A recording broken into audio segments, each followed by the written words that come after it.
What's up, shipheads? How's it going, everybody? Welcome to Trek Mods. Welcome to the Triadic live stream, where I've got the 537 refit, and I've got the 537 Reliant, and I got a whole bunch of nacelles. We're going to stack this baby up with nacelles. We're going to load it up. I'm going to try to duplicate this. Todd called it the Triadic class, or the Triadic class. And I don't have the model right now because I gave it to Blair. So all I got is a couple pictures of it. And I didn't even take photos of it after I decaled it all up and finished the fancy paint job. But anyways, this is what we're going for.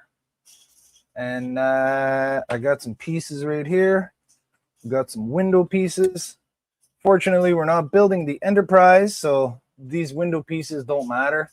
These are totally inaccurate. That you can't build the Enterprise with this kit anyways. So let's see who's here. Well, let's see. Buck was here early. Nice. Right in the middle of Woody Wednesday. Well, I appreciate that you stopped in anyways and gave me that click. That was nice of you. Andrew said, looking forward to your live stream. Thank you, Andrew. Mary said, Trek Mods has nothing to do with Woody Wednesday and is free to stream whenever he's able to. Yeah, I don't really have a set day, so I kind of just got to go whenever I have a chance. Todd said, this is where I want to be. Well, you're in the right place, Todd, because I'm kind of inspired by you to make this larger model of this. Trying to debate on whether I'm going to start on the saucer here or I'm going to start on the difficult part, building the nacelles. So the thing you don't really notice, sure most people know, I'm sure all you guys do, but the refit nacelle and the Reliant nacelle are very different from each other. Aside from the fact that one mounts on top and one mounts on the bottom, there's quite a few differences. For one, on the refit, this front grill piece here includes the there's the light. Hey. So this front part includes the little crystal dome thing right there. And on the Reliant one, it's totally separate. It's molded into the actual shell of the nacelle itself. And you can see details on those are quite a bit different.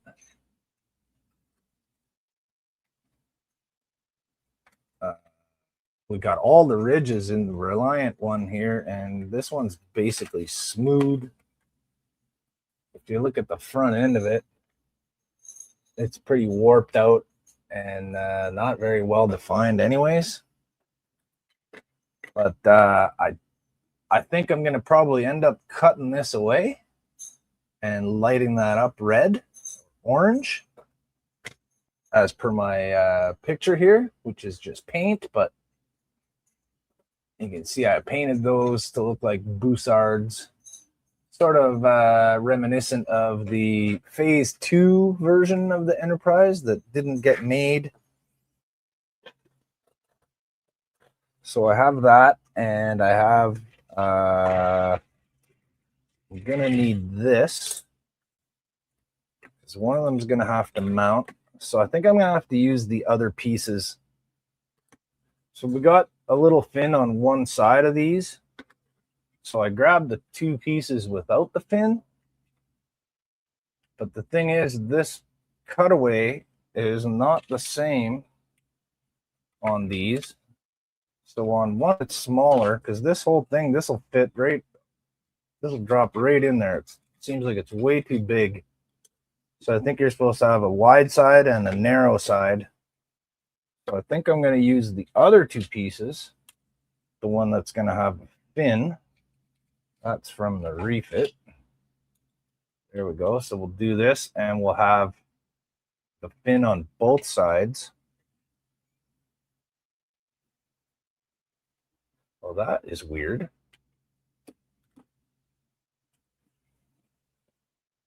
That doesn't line up.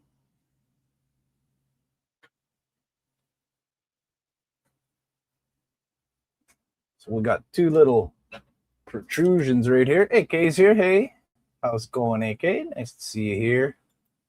Mary saying hi. So it looks like if I try to use these two, that's not going to allow me. Well, I can just file that away, I suppose. So I could either have a nacelle in the center with the fins on either side, but I kind of want to go with one that doesn't have fins. And then we have, so we're going to be like this, like that, this and like that, and like this. But, you know, spread apart like this and like that. And so strange how my camera is right here. That is not the center of my view. I gotta check that. That is making me confused. I'm trying to aim things at the camera to focus, and it's not happening.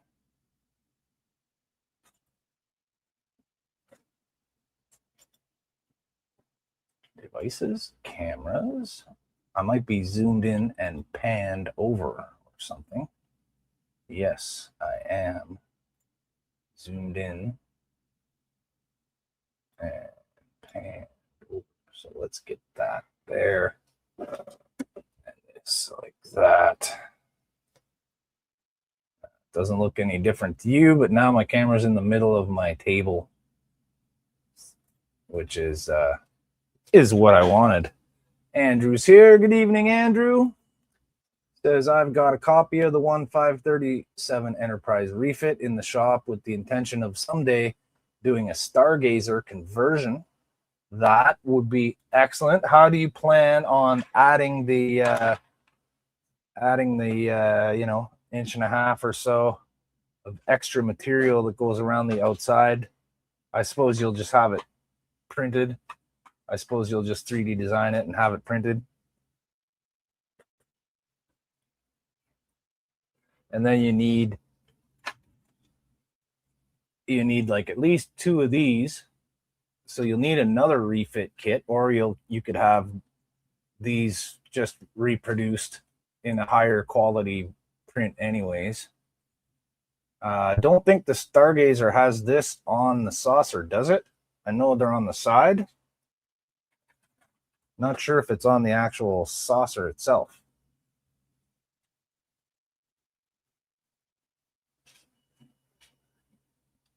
I'll have to take another look at it.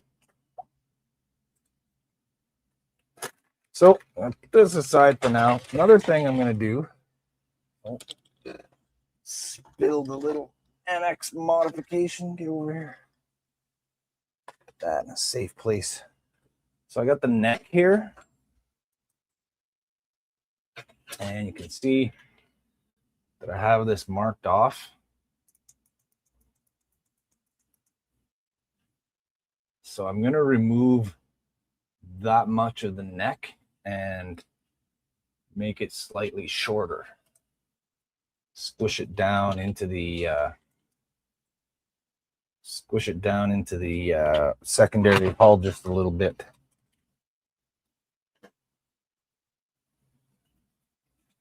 So I think I'll start with that. That'll be my starting point. And then I'll have a good idea of how that's going to look. Get the sonic screwdriver.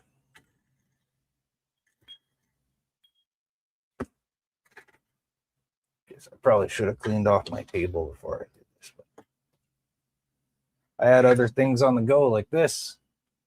Here's what's become of my little HTM suite modification ship that I was working on. But the great Rick Sternbach got to watch me work on. I don't gather he was too interested, but hey, at least I could say that I did it. I worked on a custom model in front of Rick Sternbach with him watching me. The front end here.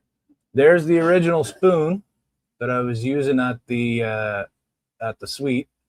So I kept the little spoon that I originally made the saucer section out of. And that's a piece out of the Reliant off of the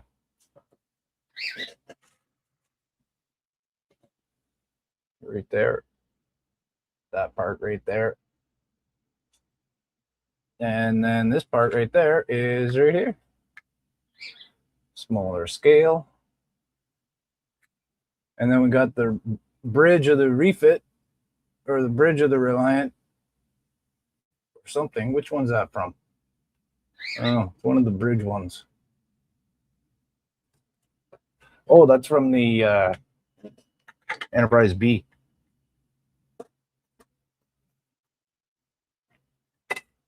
That's from the Enterprise B, because I had the there it is right there. I used it on the little USS inserter, and I cut the bridge out of it, so I still had it. And there it is. And there's Trent. Hey, Trent. Trent says hi. Hi yourself. How's it going? Nice to see you.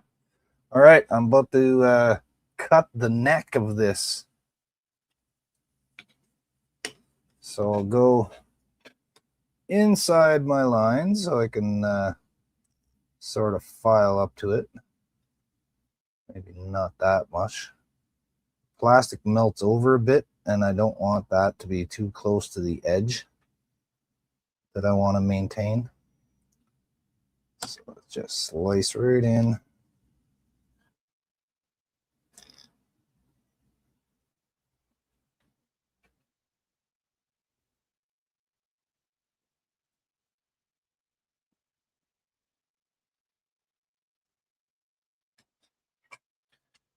Okay.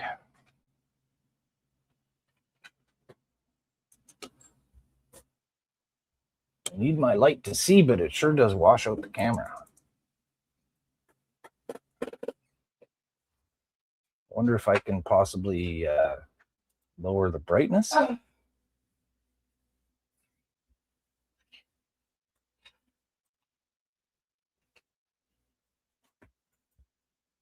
Did that help?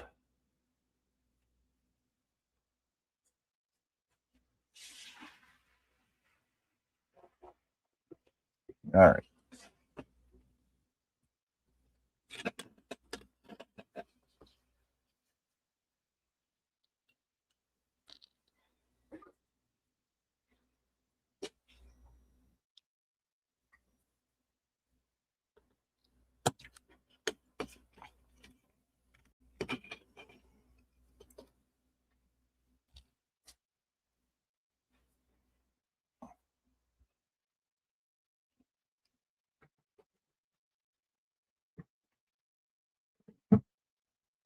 If you go real fast with this, it doesn't melt that much.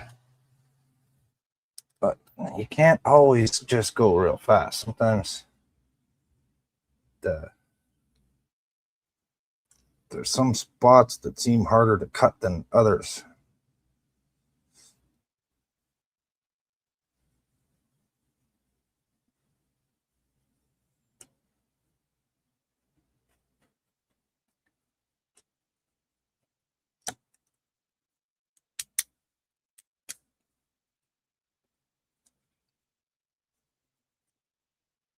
Trent says, I still need a sonic saber. Yeah, I think if you can get one, say try and get one. There's no way I would have been able to get this thing on my own. So thanks to the guys and Howard and everybody else, whoever was responsible for sending me this wonderful magic tool.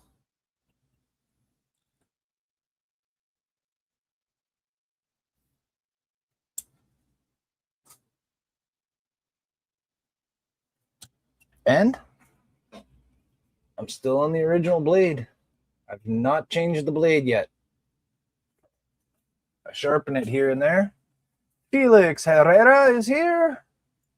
Good evening, Felix. Andrew says, I need one of those sonic screwdrivers too.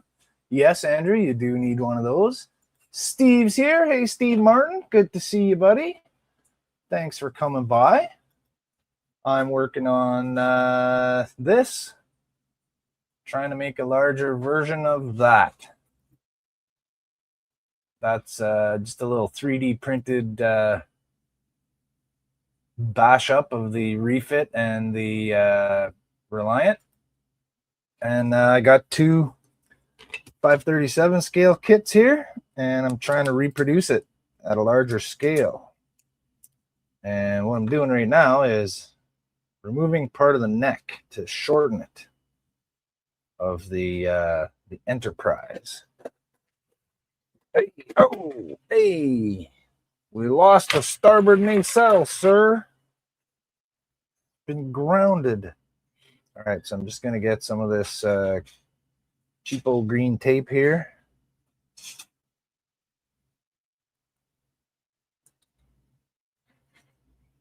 Gonna wrap that around like this.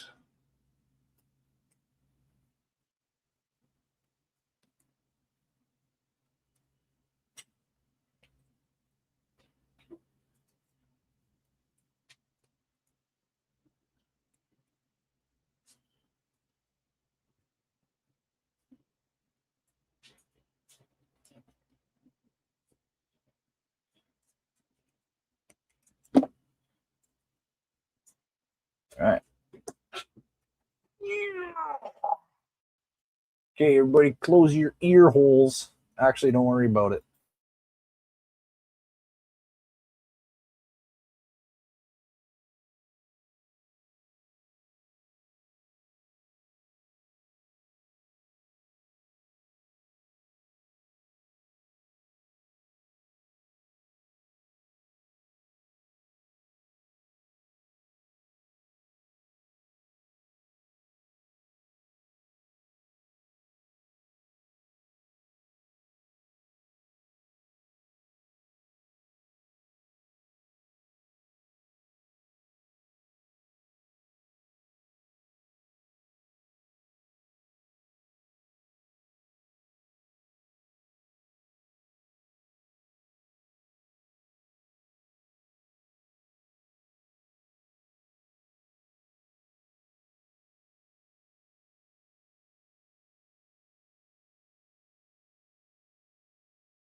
See, I had a little bit of trouble turning that thing off.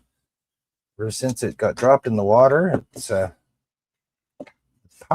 on-off button has presented some difficulties. Hey, Ricardo Pedrera. How's it going, Shark? Good to see you. Shark says hello, Jody, and everyone in chat. The Wonderfest champion himself has graced us with his presence. Welcome, Ricardo. How you doing today? Hope you're having a good evening. Hope you guys are all working on something cool, building some cool models. All right, let's get the sander block here. Alex, the sander. Just gonna level this off. Just this is my homemade version of a fret leveling beam. It's got a little coarser of a. It's got actually quite a bit coarser grade of a sander on it than the actual fret leveling beam has. So using that.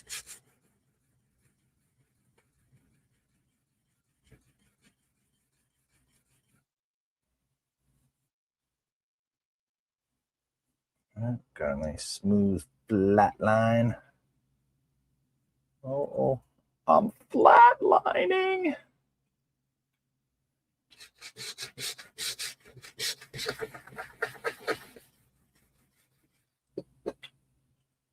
Hope you guys don't have your headphones or whatever turned up too loud.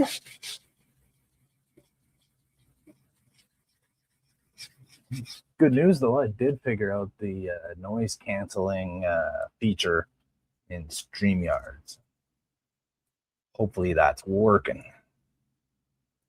Hopefully my air conditioner in the background isn't creating too much of a distraction. Everything here is in the background. All right, let's get this stuff. We're going to go like that. We're going to reattach this guy.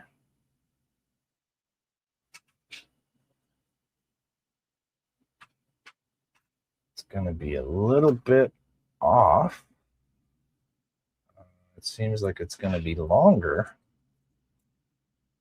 I guess that's not the same angle on both sides. No, it's a lot steeper of an angle at the front than it is at the back. So that gives me a bit of a discrepancy with the length of it. Just get that in there, line it up.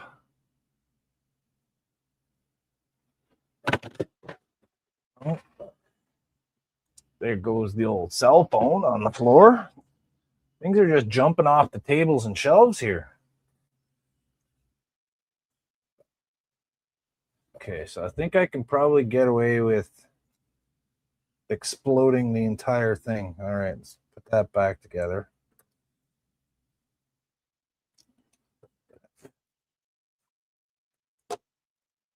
Get some. Just hold it temporarily in place here. Yes, temporarily. Is it a long way to that place? I don't know. It's not that long.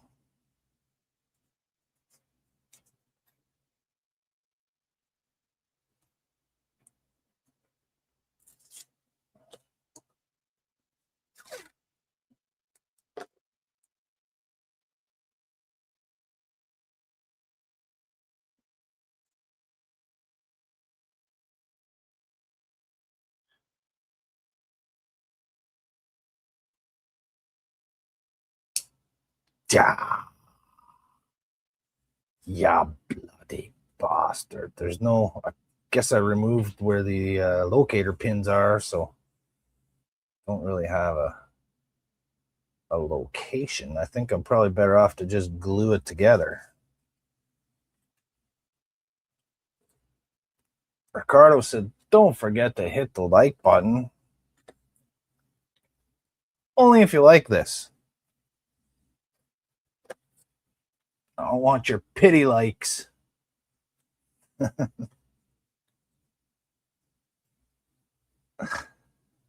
If you like it for real, please caress my button. Let's So smooth. This is like a weird plastic. It doesn't even seem like normal normal styrene. It is so weird. I'm going to use the super glue instead of the Tamiya because I want it to bond right away. I don't want to sit here holding it with my fingers forever.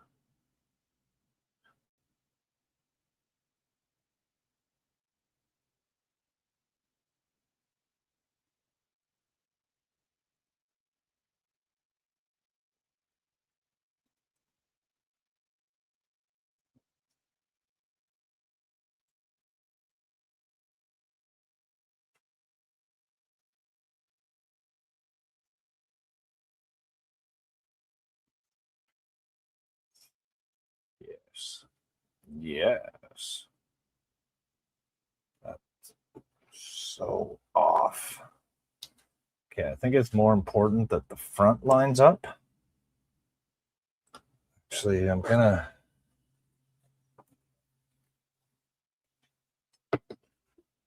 just give it a little rub.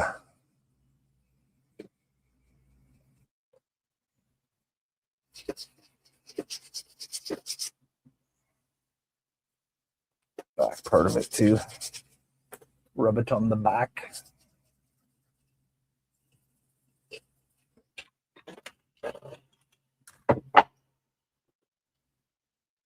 All right, so yeah, I think it's a little more important that the front part lines up and looks good. I can file away on the back. I'm not really going to lose much. I can't really do that much on the front. So let's get this together.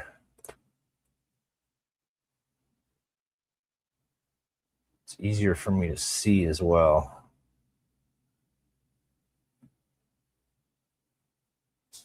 To get a good alignment.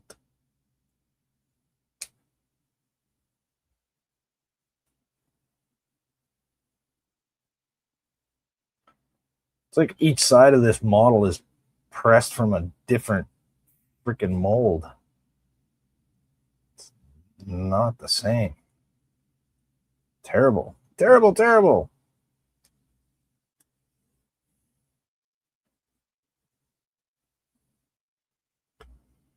Anybody else ever build this model? Have these problems?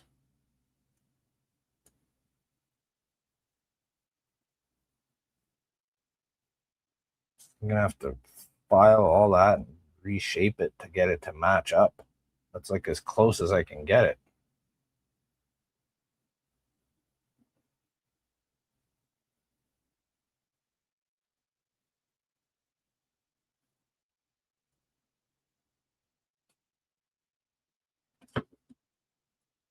Let's give this stuff a try.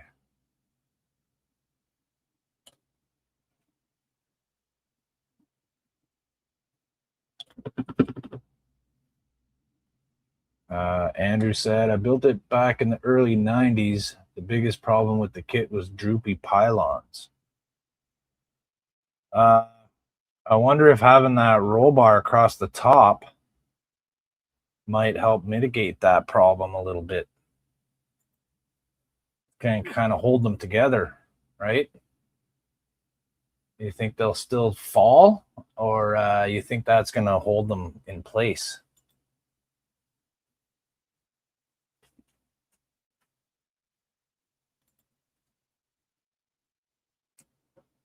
Opinions, please. Because I could devise some sort of reinforcement. Like there's not a whole lot of room in there, but I could put a thin metal piece in there. I think the problem is the way that this connects inside. There's very little material there to connect to on the inside of this. And all it is inside is just like a smooth slot. Is there supposed to be Is there supposed to be another piece that connects these together on the inside, perhaps?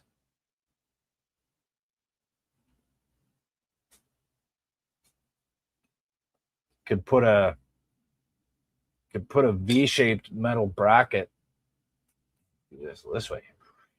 Could put a V-shaped metal bracket on the underside of the two pylons together, sort of like this, on the inside of it, that doesn't you won't notice it because it'll be on the inside, on the surface of the top part, holding it together. Possibly, I don't know.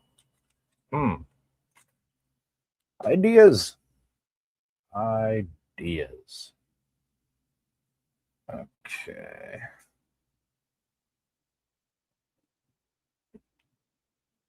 So I'm going to reinforce that because I'm going to be, it doesn't even line up on the inside.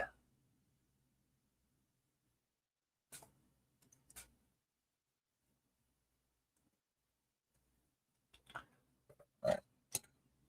I'm going to be filing and manipulating that, fitting it and modifying it. So I want that connection to be strong. Just give it a little bit extra.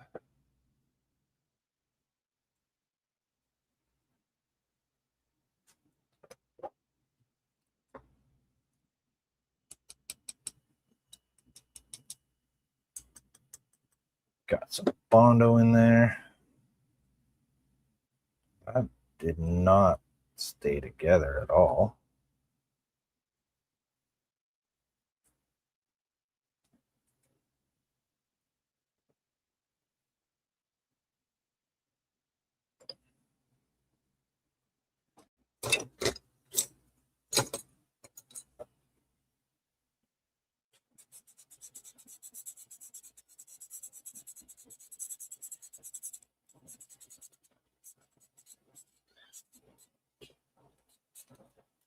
Just see if I can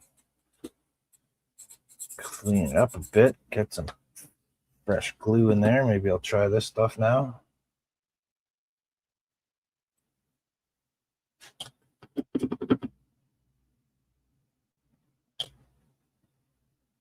Just kind of hold it tight. See that this part popped apart.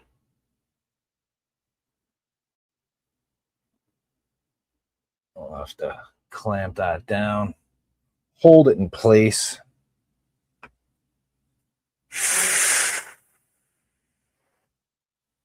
Just kind of trying to disperse that Tamiya throughout the thing.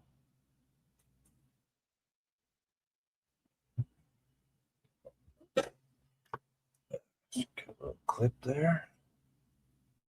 Clip that part.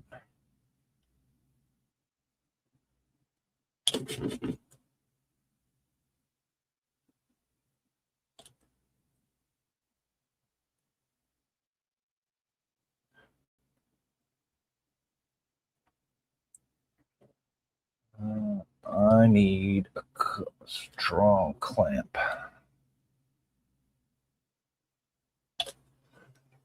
Here! I can barely open it. There we go. That ought to do it. Okay, now this piece, same deal. Only this time we have more surface to glue together. Let's just scuff it up a bit. Give my glue more of a chance. It seems like that weird plastic that's like slippery, then things don't want to stick to. Like, oh, I don't want to get rid of my pins. Almost sanded the pins away. They're not necessary, but they really do help lining up. So I'll just kind of get the rest of it, except the pins. Leave those intact.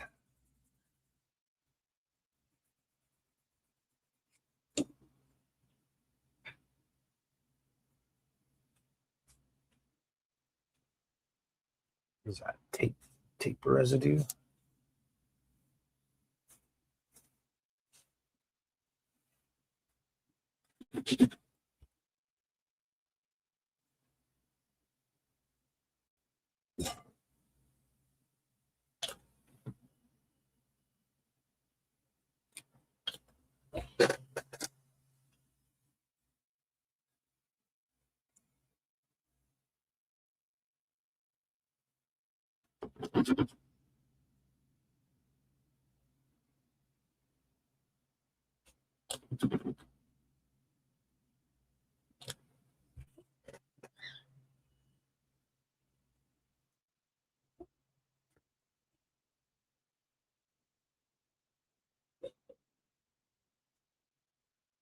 All right, these little clamps on here. Now I'll go on the inside of this with the CA glue. Nice bead of it there.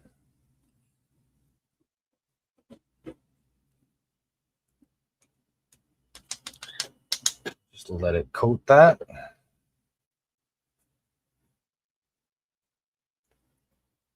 Down in there.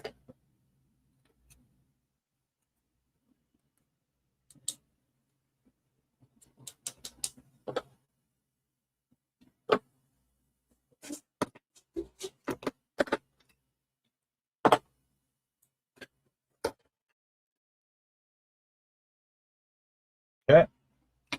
Okay. Put my lids on. Trying a new thing where I put the lids on my bottles of stuff after I've used them. Everyone else is doing it, so I figure why not? Might as well join in with the crowd. Do the thing everyone else is doing. Put my lids on. Let's see. Trent says, "Good night, Jody and everyone. I'm spent from the heat." Yeah, it's a hot one, even up here.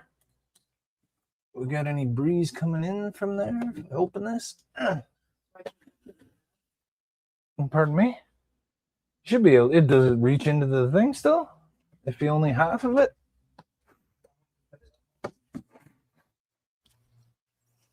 As long as it reaches into that container and drips into it, half should be all we need. Sorry about that. Trent saying good night. Spent from the heat. Well, Trent, good night, buddy. Thank you for, well, glitchy and jittery again. Yeah.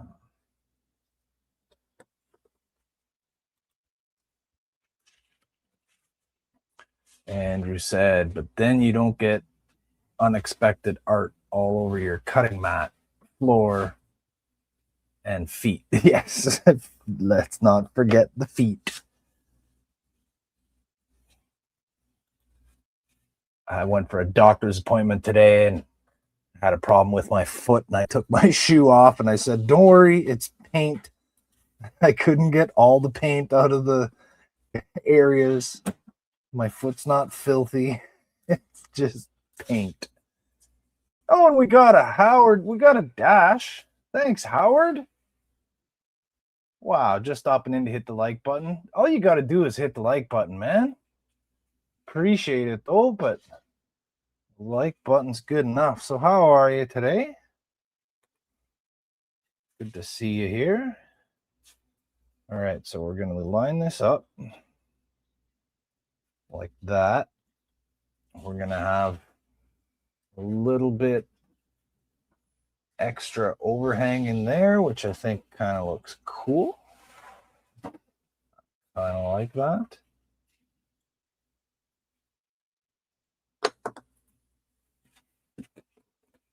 So let's see if I can do it with the fancy glue.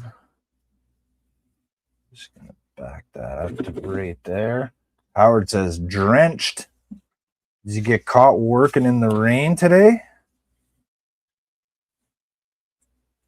Or just doing something else in the rain?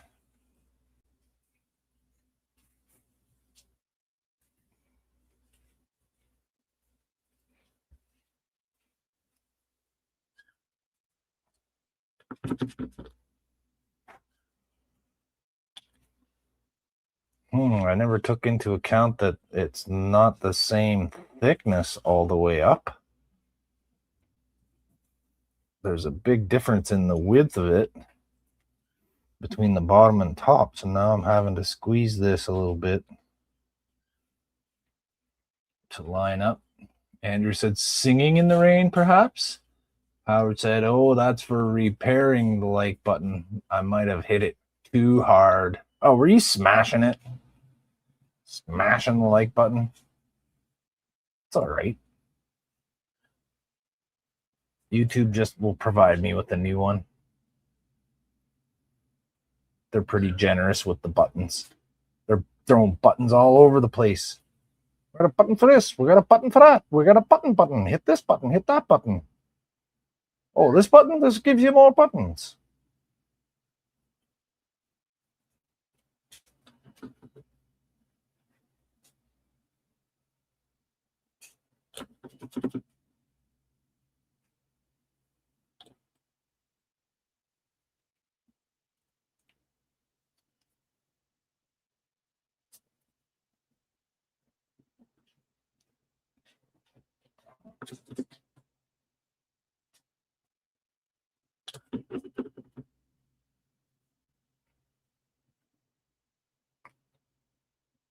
Andrew says, filling up Chody's Wonderfest fund for next year. Good idea. Wow. It does help. It's a good start. It's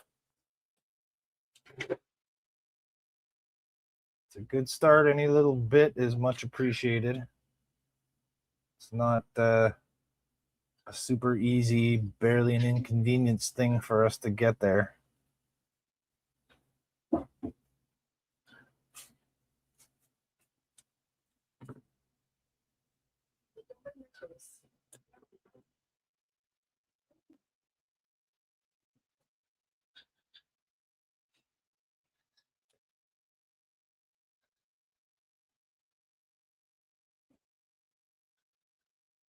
Just put the squeeze on this thing for a second.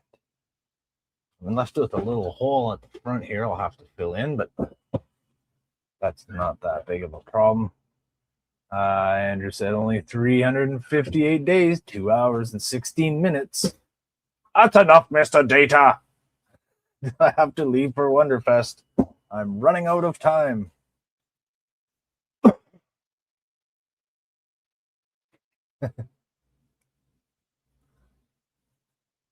So I've been watching Next Generation again. I've just started the second season last night. I got 2 or 3 episodes into it. And even though it's been over 30 years since I watched any episodes, it seems like I watched them a couple of weeks ago. They're very familiar to me. There's 2 or 3 so far that I don't remember seeing. Because back in those days, if you weren't home that week and you missed an episode, you missed an episode. That was it.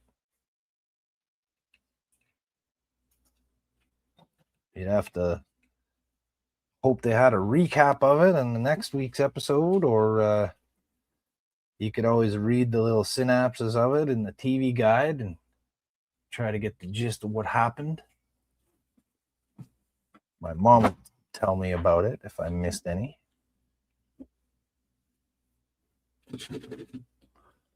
Looks like this is getting a fairly nice bond. Dripping this crap all over the place, though. But that's all right, because I'm going to have to file and sand the back of this anyway.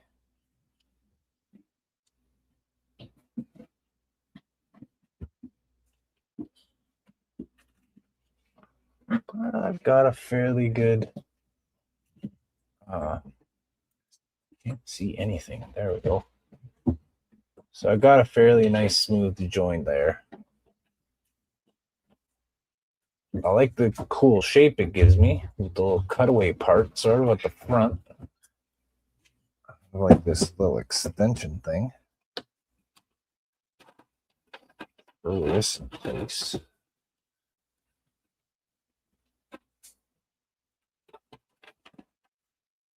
I'm not sure. I'll have to try to find. No, there wasn't much of a clear sprue with this.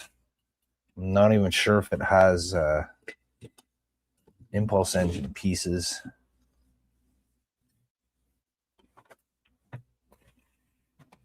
So we're going to be like so.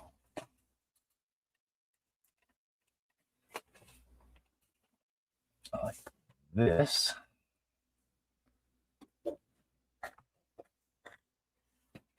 And like this. So it's not that noticeable, but it's a little bit shorter. A little bit more compact. Andrew said, TNG is the reason I learned how to program the VCR to record on time. Yeah, well, I probably would have did that too. We didn't really have a VCR when that was on, though. We got one a couple years later. So there we go. The neck is done. And we're going to be putting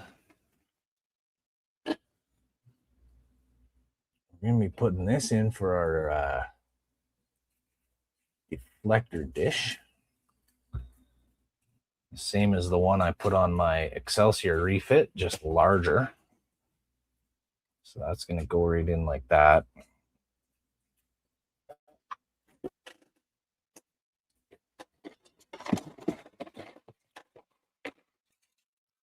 And here's our lower sensor dome module here. The one that comes with the Reliant kit is a lot nicer. And it has a clear part. So here's our refit one. And here's our Reliant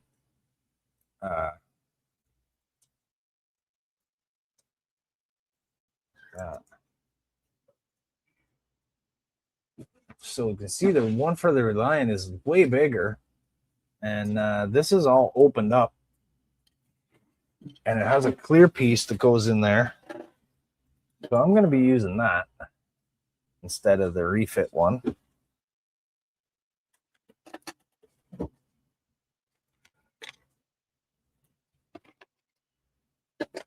And the bridge modules aren't quite the same either. The one for the Reliant is slightly more compressed. It's not quite as thick. And it's a little bit different of a shape. It's a little bit rounder. And this one's just slightly more oval. We've got more details in this guy. Maybe I'll take this dome, put it on this part, but I like this bridge part better. So I'll probably use that. And here's our impulse thing. I'll probably just cut my own clear parts for that. There's Ron, 3D Painter. I think that's the largest model I've seen you do. Actually, this will be the largest model that I'm doing so far. This is the biggest one that I've gotten to so far. You just got here, so what I did was I just cut this much out of the neck of this thing. I removed like I don't know, probably about a 1/2 inch section of the neck there, just to squish that down and shorten it a little bit.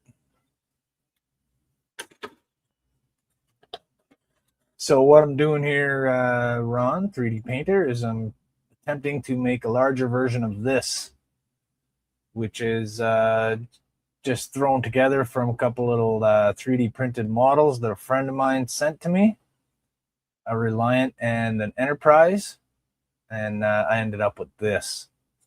So I'm trying to recreate that in a little bit larger of a scale. Andrew said, I got distracted by the show playing on 20 or so TVs they had on display, and my parents had moved along. Suddenly found myself on my own in a foreign country. plastic or something on my screen.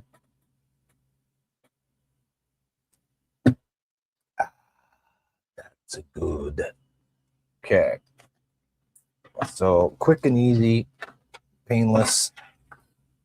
Let's get these window parts in. As I said, I'm not making the Enterprise, so I don't really have to worry about these windows being totally inaccurate. They're not even in the right location. There should be one set that has rectangular windows for the rec area, which is supposed to be right here, not over here. It's supposed to be right there. They got some circles there where you could drill windows, and then they have all these extra pieces. Andrew said, spoiler, I found my parents and didn't end up stuck out of the country. Is the Enterprise kit a smoothie, or does it have the wrong panel grooves? Yeah, it has those grooves all over the surface. You can see it. You know, to me, it almost looks like wood because the surface is so, like it's ripply. There's not just these panel lines, but there's like ripply lines within there that almost looks like wood grain. It's like the plastic had fibers in it or something. It's not your typical plastic styrene. Seems weird. So weird. Look how weird that is. Why is it so weird?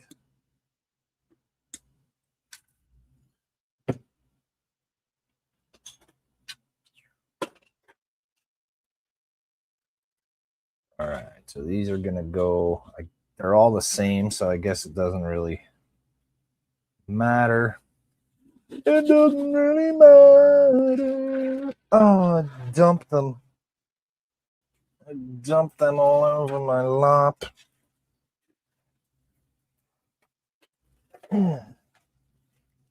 This thing ever seemed huge, but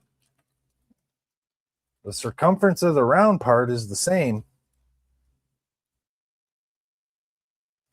It just seems so huge. So I'll have to figure out something to do with this, because I'm only going to have one nacelle left and I won't have a roll bar. Maybe we'll have a single nacelle Miranda. Or maybe one of my wonderful friends can print me a nacelle.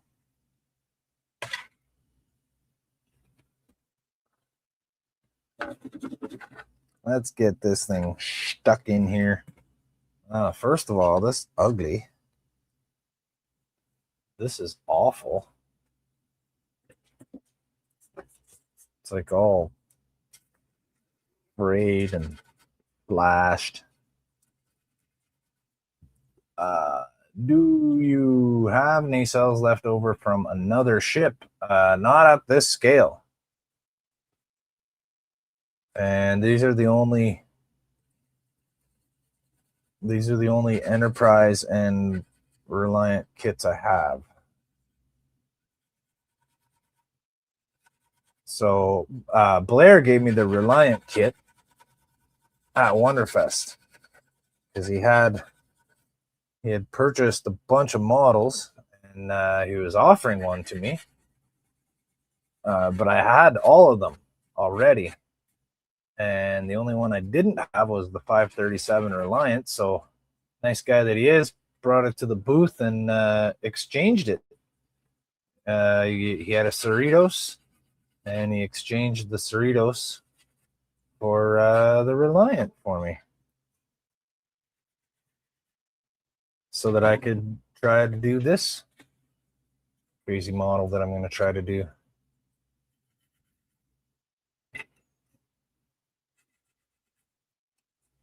It's not injection molded very well.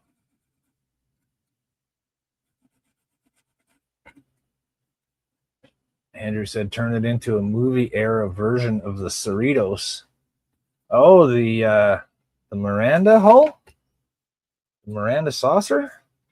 That would be kind of cool. I need two nacelles though. You gotta have both. But yeah, that would be sweet. The little pod. All you'd have to do is actually you'd kind of want this too. It's almost just a matter of taking this little pod from the top of the Reliant and putting it on the bottom with the nacelles attached on either side of it and putting a deflector in there instead of a torpedo thing, which wouldn't be that difficult to make. So you'd need, I'm going to be using this on this kit. So I would need another one of these roll bar pods and another Reliant nacelle.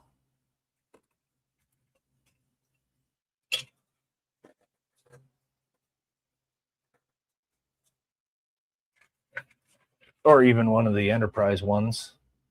See, this one's going to have all these panels all over it, and then the Reliant one does not.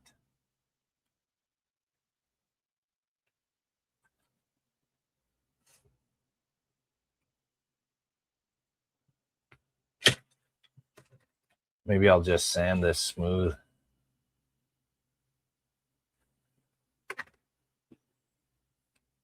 Maybe, yeah, maybe that's what I'll do. Maybe.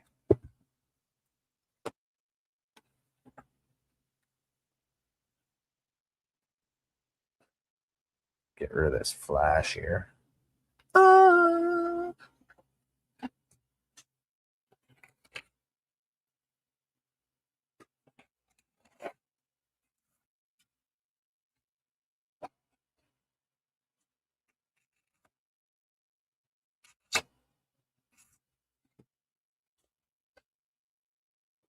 There's like a razor thin edge of plastic sticking out there. I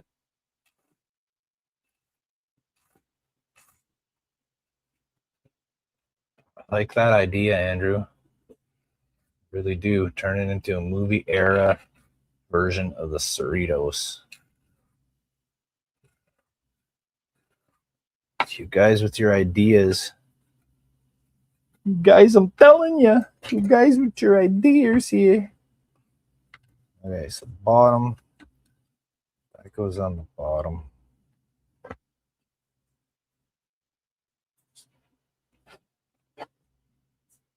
What just a terrible fit. Doesn't meet up with the face of that.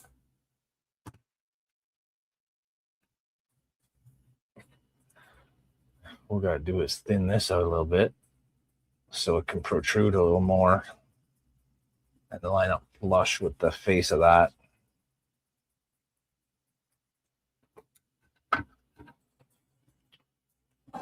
Just like that.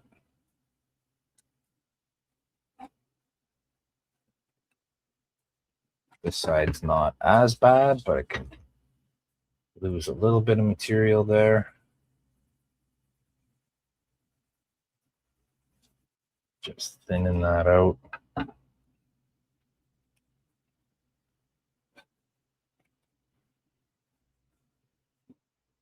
lines up nicely now. All right, try this stuff.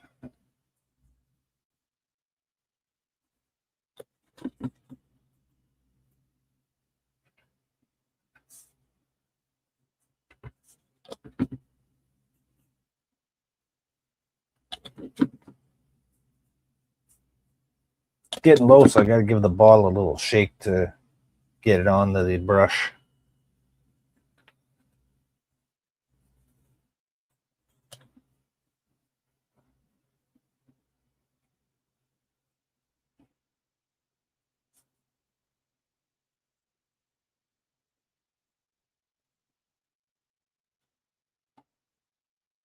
There.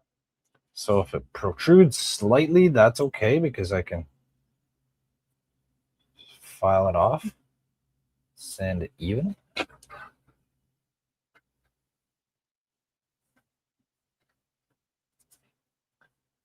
Let's try another one.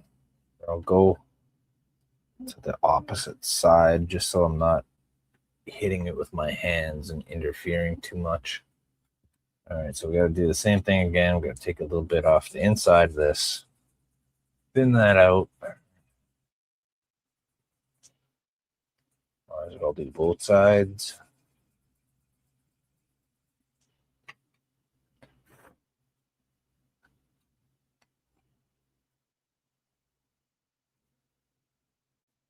Are these specific to a spot? Because that had a lot more room.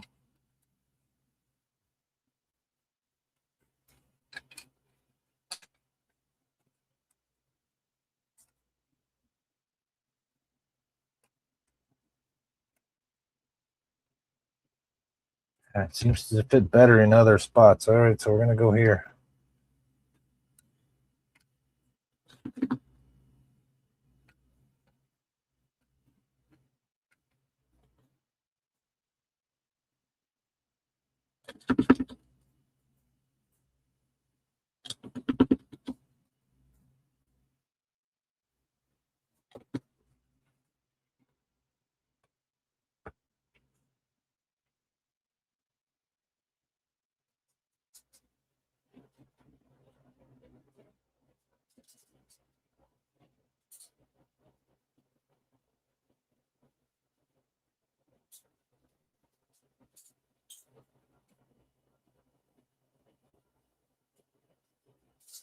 Ron says, is this a kit? It's two kits. Two kits, man. Two kits for the price of one kit. Yeah, it's an Enterprise. And it's a Reliant. So I'm combining these two. So we got the show this again. So we got the refit Enterprise, and we got the extra nacelle, and we got the roll bar coming up. I don't know if you can see my mouse arrow thing. Bash the shit out of that kit. Oh yeah, I'm gonna bash it. I'm bashing it all right. I'm passionate about my builds. I am. I'm very passionate about what I do. So yeah, I'm trying to recreate this. So we just got the third nacelle sort of mounted in the middle, underneath that roll bar. Hey.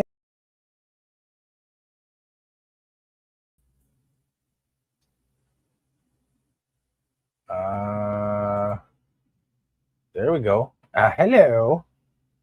I'm bashing it.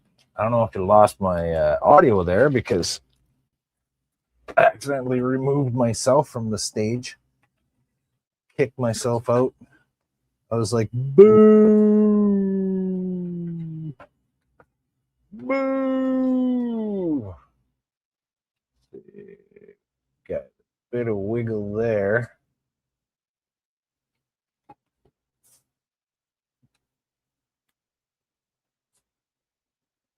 Wiggly there. That's super wiggly. That's really wiggly. It's like these side ones are like bigger.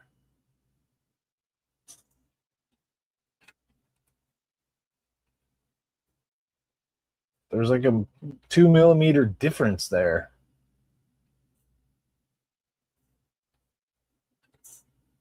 That's terribly inconsistent. All right, so I guess it doesn't matter which ones I put down. They're all going to have a gap. I'll have to fill in.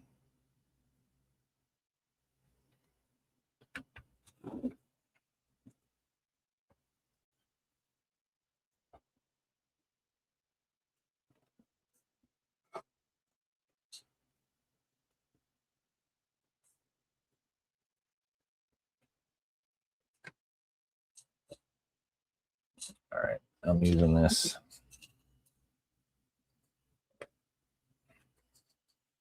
I'm going to continue thinning out this little clip a little bit.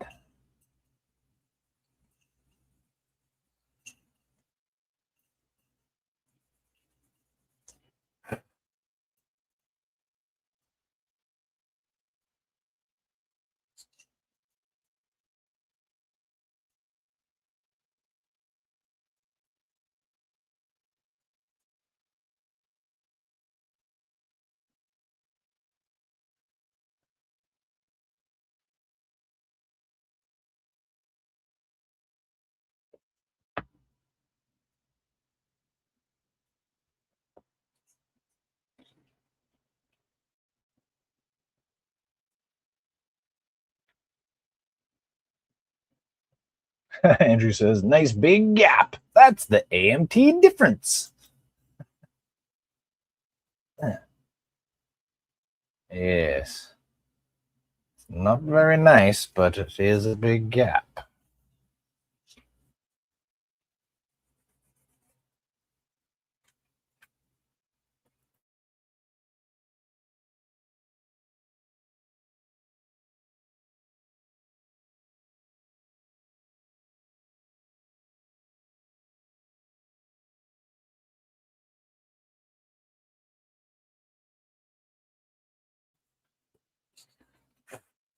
Excellent, Mary. Excellent.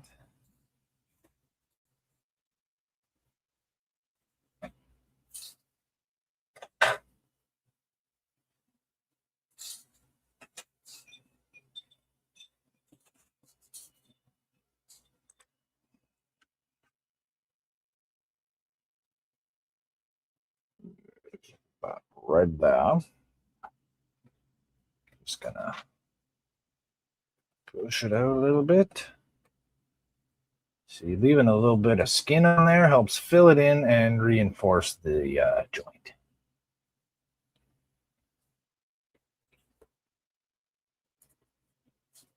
Always leave a little bit of skin behind. Fills the crack up.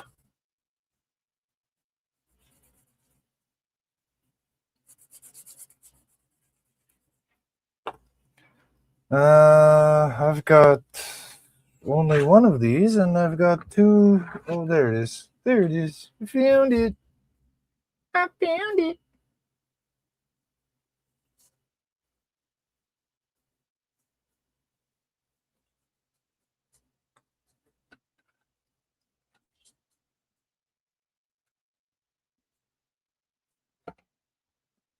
Gavin, Unit 1 is here. I'm surprised this tooling is looking so good.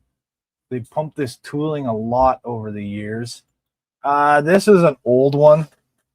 I don't know how old it is, but it's not. Let me see if I can find the box cover here.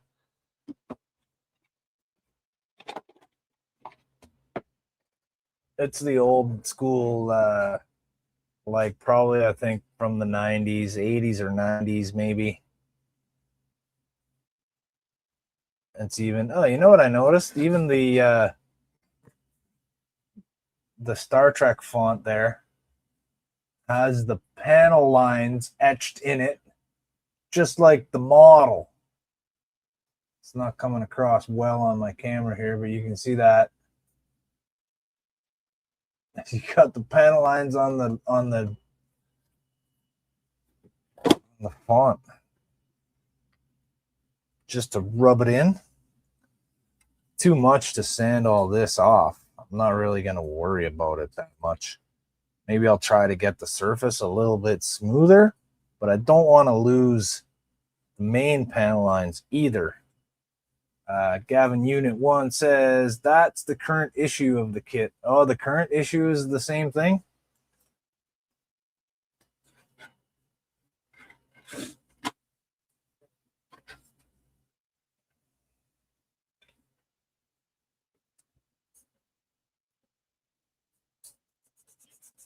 I don't know how old this one is. I grabbed it. I bought it a few years ago at a hobby store down south, and it looked like it's been sitting around on the shelf there for quite a while too.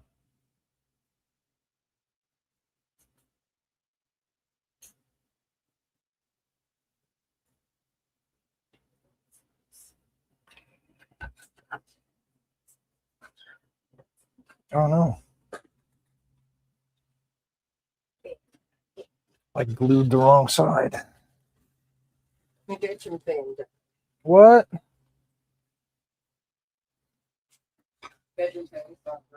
Oh. Like my band.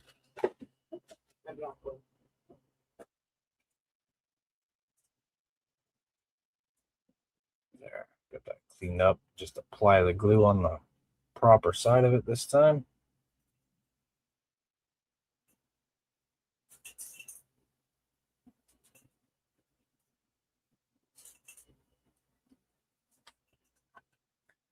Ken is here. Good evening, Ken. Nice to see you, my friend. Welcome.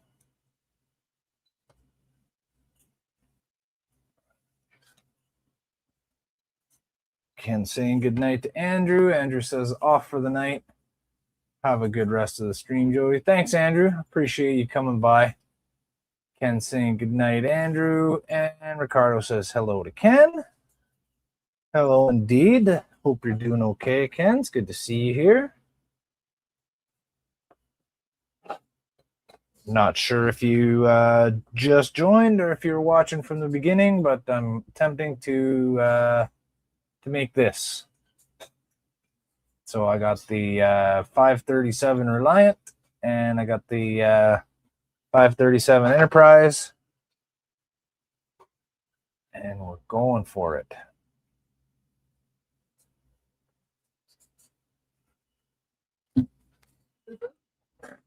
I've got to go get myself a fresh coffee because I'm empty. Let's see if I can get my coffee. Ken says, hello, just got here. All right. Gavin said, under the old AMT, each reissue was named after the particular film. The motion picture release didn't have those crazy random panels. It was smooth. Yeah, the smoothie. So every release after the motion picture one, because this doesn't say it doesn't say anything about what movie it's from. It just says the USS Enterprise 1/5/37 scale. It doesn't say it's the 01, it's not the A. So when did we get the A? In 4, Star Trek 4, we got the A. Because they destroyed it at the end of Search for Spock. See, Ron said, we ordered out because of you. I don't have to cook. Hey, look at me. Preventing people from cooking and helping the restaurant economy of California. Look at me go. All right, let's challenge myself. Let's see if I can go get a coffee in the time it takes to roll the beautiful Starship footage. What was that, honey? Well, we can do that instead. I'm lucky, very fortunate that my beautiful wife offered to make me a coffee.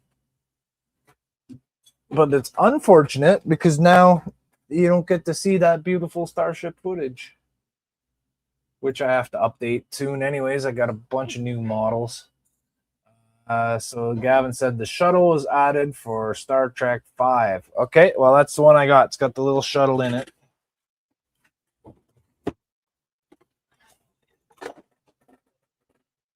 There it is, right there.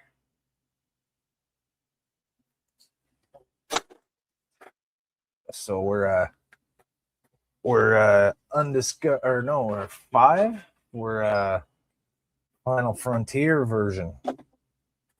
Excellent. Final Frontier. All right.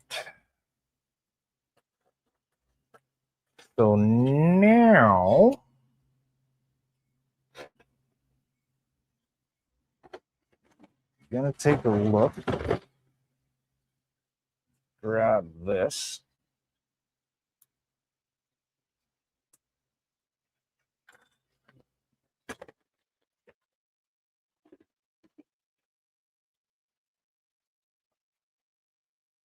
See if I can find that clear piece. There it is. I couldn't see it. Couldn't see the bag. It was invisible.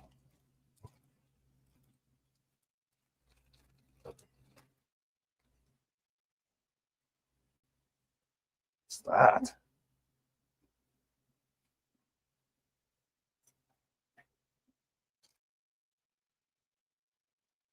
What the hell's that piece supposed to be? Does anybody know what this is? I suppose I could look at the instructions, but that's not my style.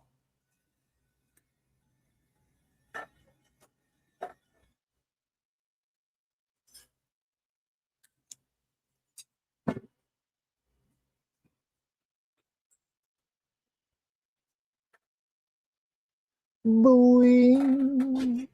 Thanks, honey.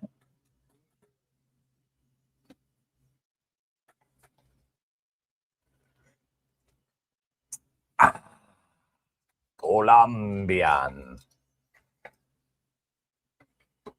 Okay, got a little bit of dirt right there. That goes in like that. Just see how it's even gonna fit. Looks like it's fit pretty nicely.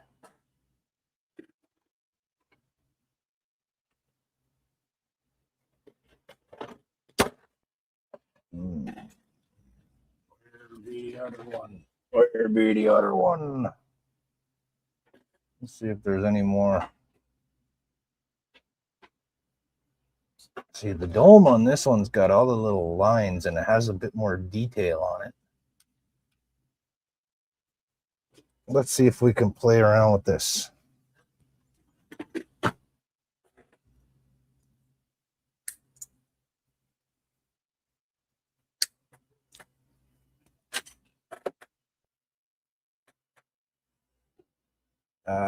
Let's see, Ken said that would be the stand for the Reliant one.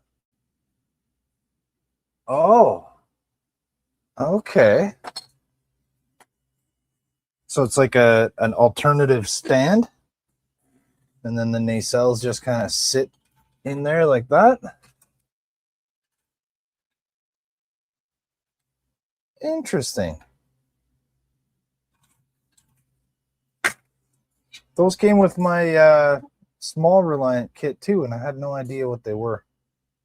So we got a nice dome here for our impulse crystal, which we don't have on here. So we can use that. It's nice to have the extra clear parts. Let's see. Let me see.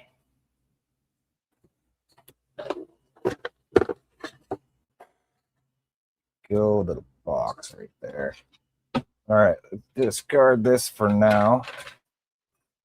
All right, so what I want to do is remove this dome and add it to this dome. Yeah. Easy peasy, right? Easy peasy, as we say. Super easy, barely an inconvenience. So I'm going to cut right around the edge here.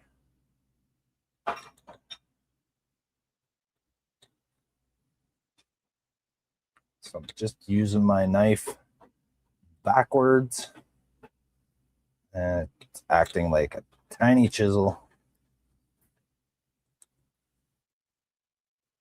I don't want to do this with the Sonic Saber because it'll melt the edge too much.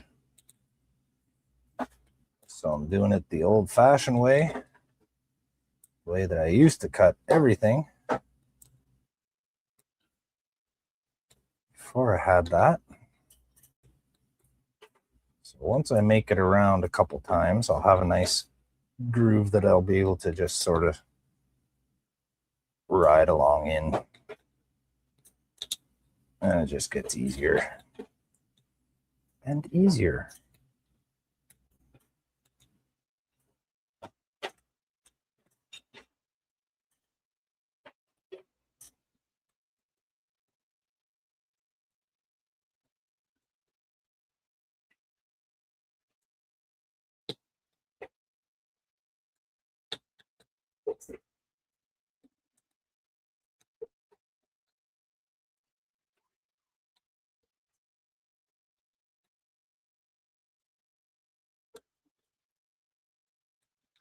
It's hot here today.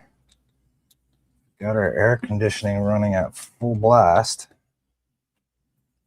And my wife, as wonderful as she is, brought our extra air conditioner up to her cousin that lives upstairs. Auto corsage. Ken got an auto corsage. Yes. Onset each nacelle. Under each nacelle. Auto corsage. All right, how close am I? I can see my line. I'm starting to poke through any second now. Todd's here. Todd says, hello, boys and girls. Hello, Todd. Good evening, sir. Good to see you. Hope your toes feeling better.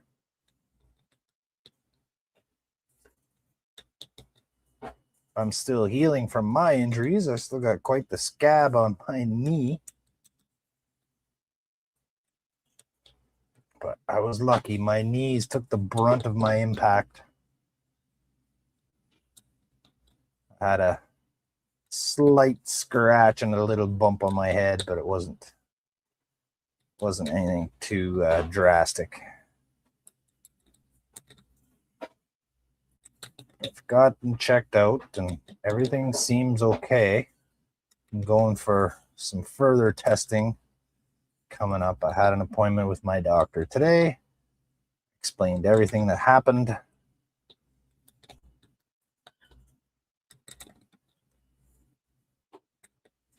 And she said, if I was you, I'd get a lawyer and go after that Crown Plaza. But no, I'm just kidding. I shouldn't say that.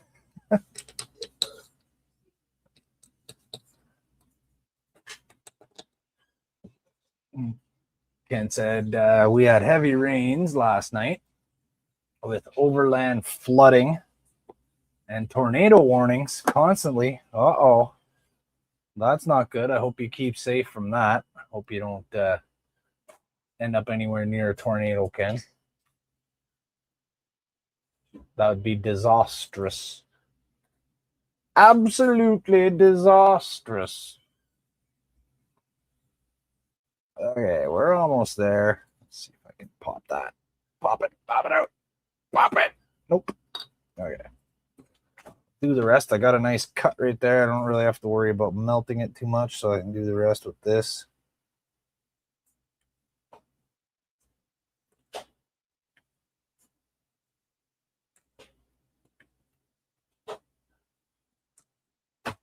Careful now. Gently.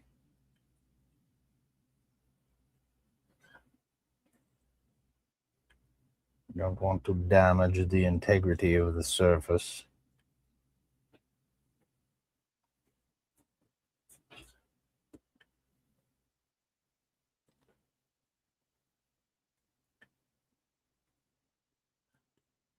I'm kind of trying to preserve as much of the rest of this as I can.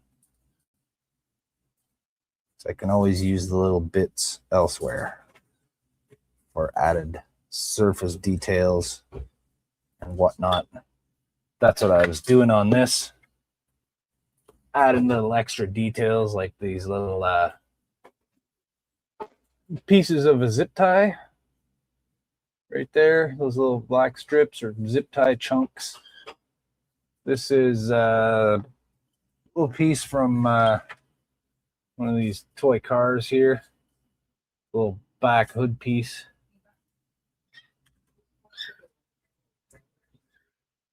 So I'm just looking through my little buckets of junk for other little greeblies and details I can add to it. I included a couple of the little original fins from the tips of the wings.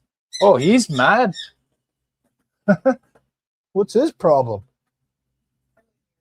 Huh? He's being like that, eh?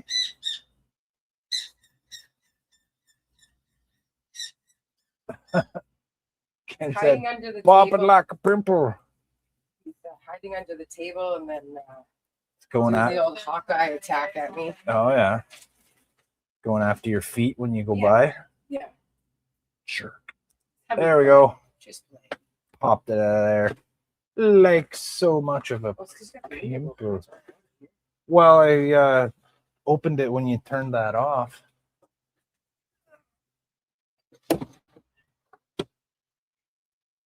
There we go. Just turn it Yeah. Is it reaching back in there? Is it enough? Or do you think we need to get a new hose? Well, you can check it out. It's in one of the boxes from your model. Mm-hmm. The one that says that. And then it's just a container and the bucket on top of it, so it's raised up, so it goes straight into the bucket. Excellent.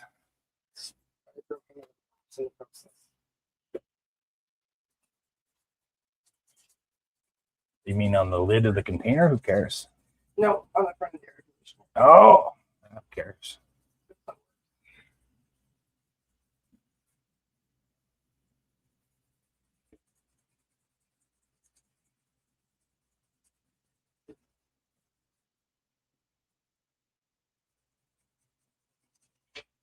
Just trying to get this nice and smooth and round.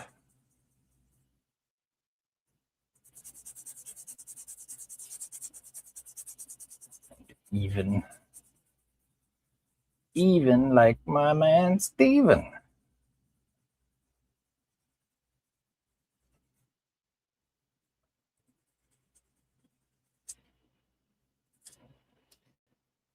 Ricardo said that little ship looks better and better every day. Yeah, it's getting there. It's almost ready for paint. So I'd like to see when you make yours and you show us the way that it's supposed to be made. You show us the proper way that the ship is supposed to look. But we can see all the green parts are from the model that Ricardo gave me. And all the other parts are stuff that I added.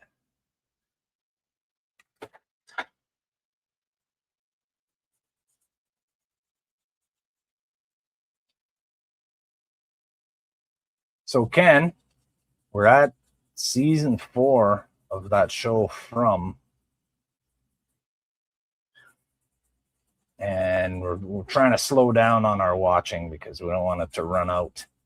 We're going to run out of episodes soon. There's still a few to come out. I think we got to the 3rd episode of season 4, maybe the 4th. I don't know. There's some for us to watch, and then there's some that haven't been released yet. Very interesting show, though. I like it. It's different, and it's pretty cool. All right, so that. So I think it should fit right in there.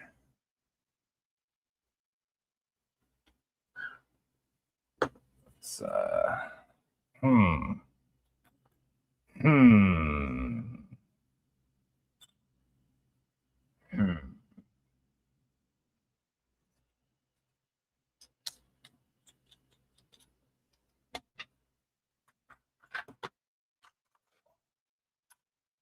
Let's try this. I'm going to use the tile cutting bit. And I'm going to use a pen.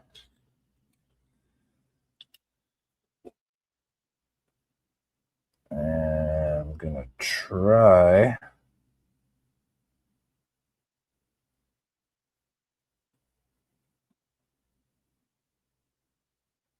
It almost seems like it's the same size as the little divot here, but it might be smaller.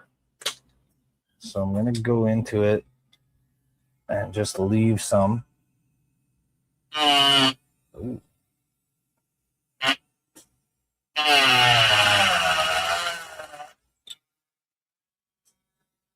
I'm going to mute so that... oh, Ken said he's glad to hear it? Okay, I won't mute then, Ken. That's not what he's glad to hear. I'm going to mute so you guys don't have to listen to that.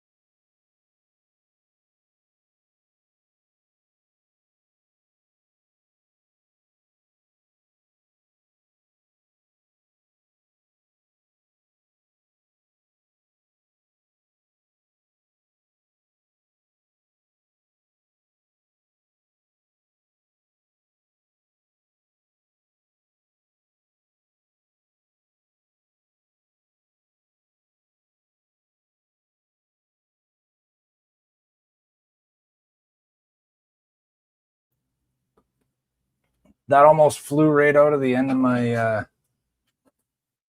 Dremel here. I'm going to use this one. I'm able to tighten it a little bit more. This one here, it feels like if I try to tighten it too much, it's going to break. It's a little bit flimsy compared to this guy right here. That could have been disastrous.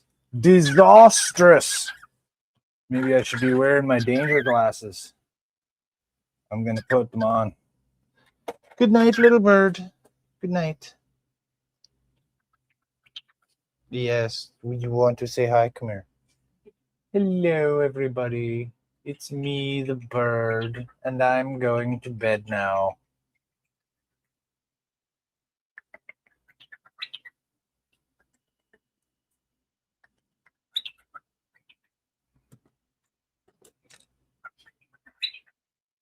Okay. Goodbye, buddy. Ken says, good night, Tori. Yes, good night, Tori.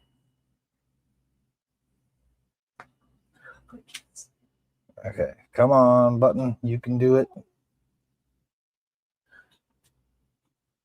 Come on. Yeah.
Okay.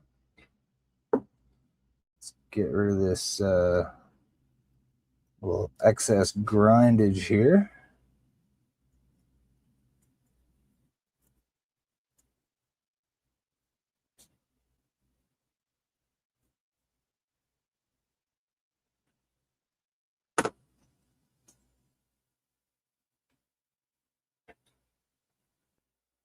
See if that fits in.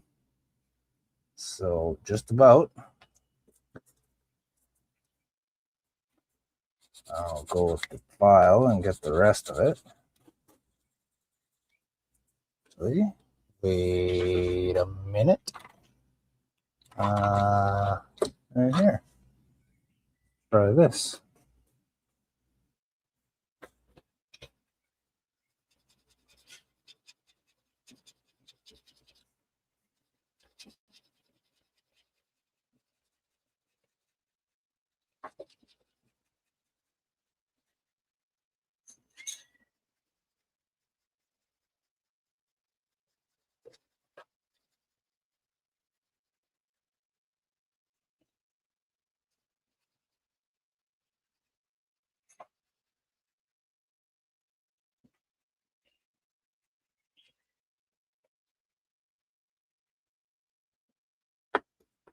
I'd like for this to fit right in there.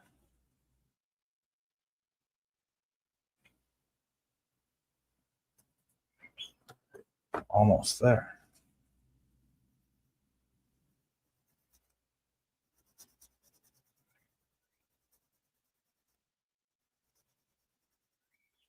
Now Tori's in there trying to be cute.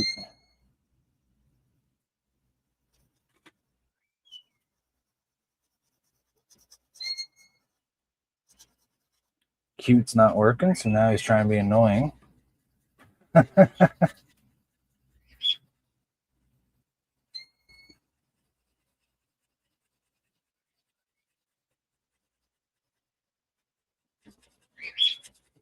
Like a teenager. No, you have school tomorrow. But I don't want to go to bed yet. Not even tired.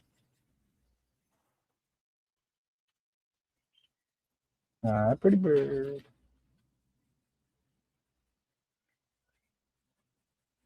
I also got to learn to stop responding to him, too. Because he tweets, and then I answer, and then he tweets more.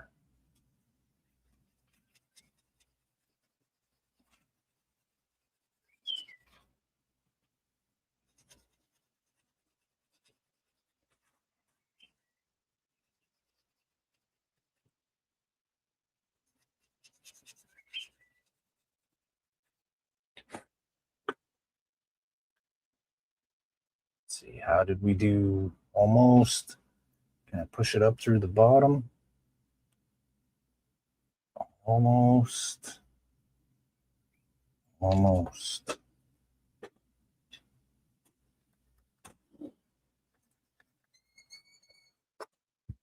Let's try this one now.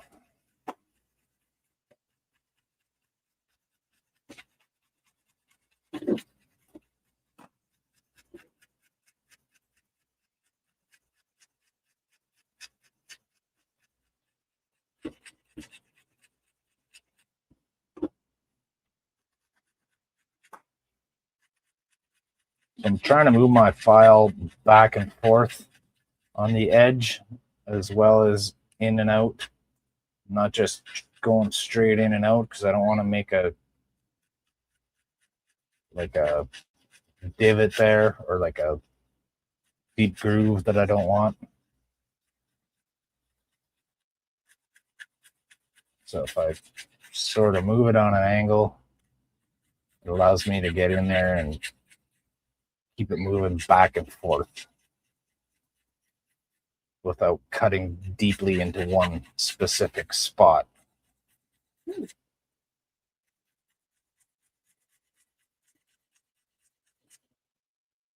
I just keep moving this around.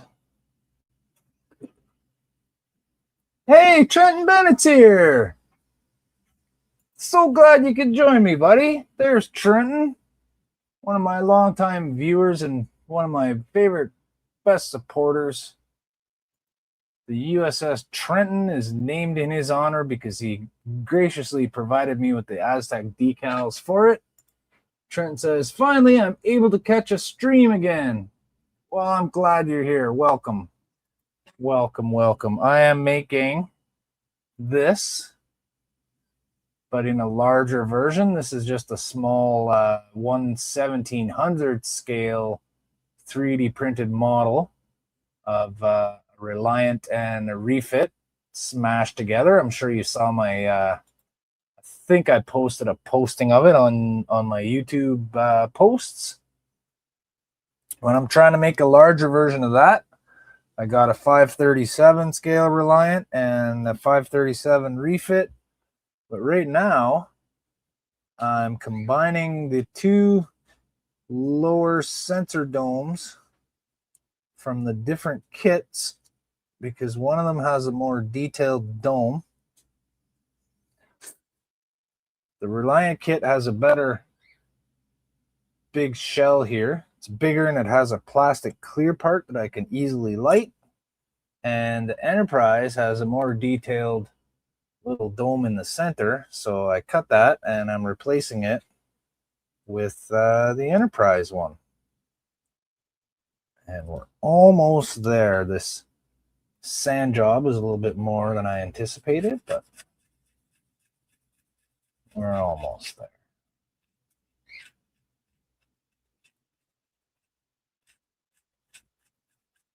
So how are you doing tonight, Trent? Are you building anything? You working on any models? What's going on with you, buddy?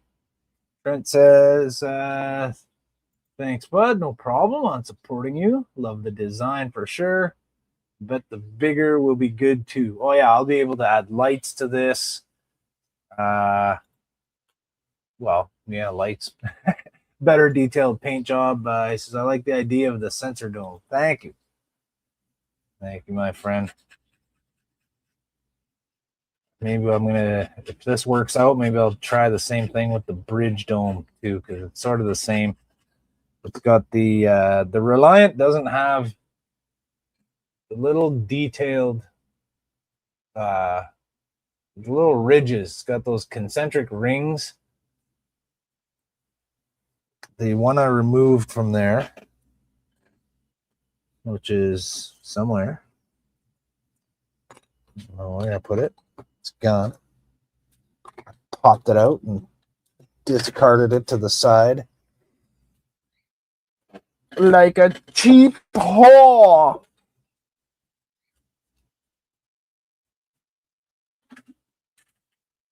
See, now we can see one spot where I did keep my file in the same place for a little bit too long.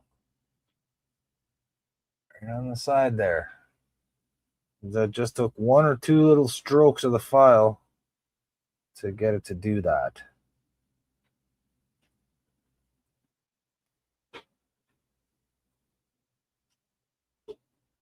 So let me see if I can just kind of get this slightly. Oh.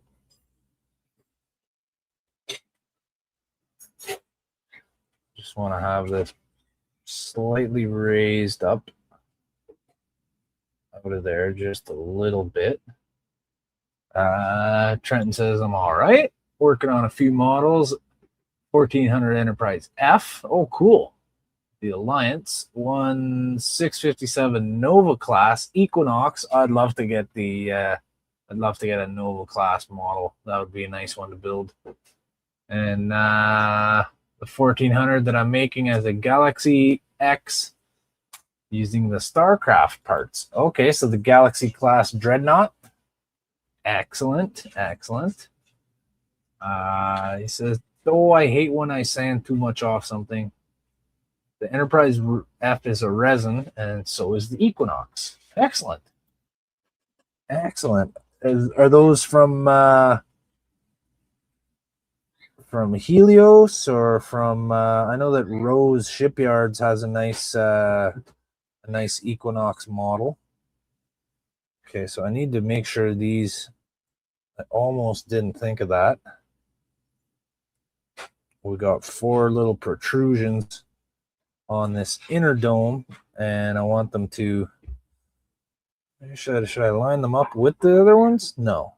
Let's put them in the middle. We'll have them sort of crisscrossed. Let's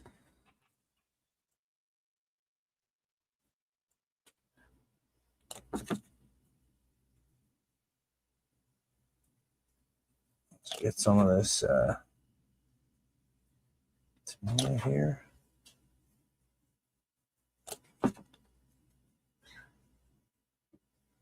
So I do have a couple little gaps that I gotta fill in.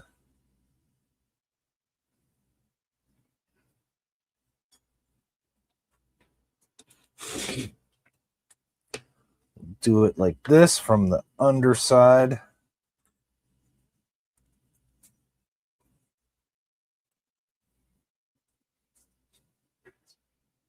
That just want to make sure that's nice and evenly placed.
A stick of plastic in there.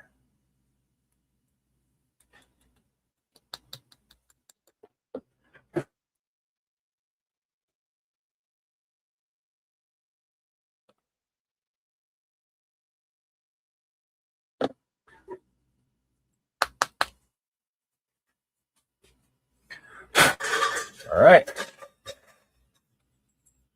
This light. Ironically, you can see better without the light.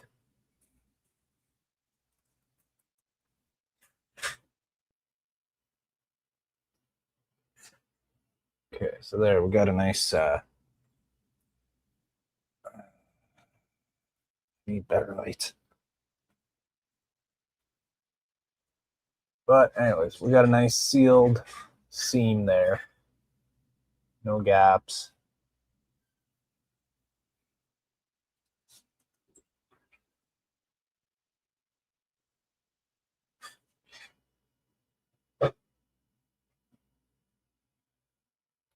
Yeah, like that. Trent said, great job on getting merit awards for some of your models at Wonderfest. Yeah, thanks. I appreciate that. It was pretty cool to get those.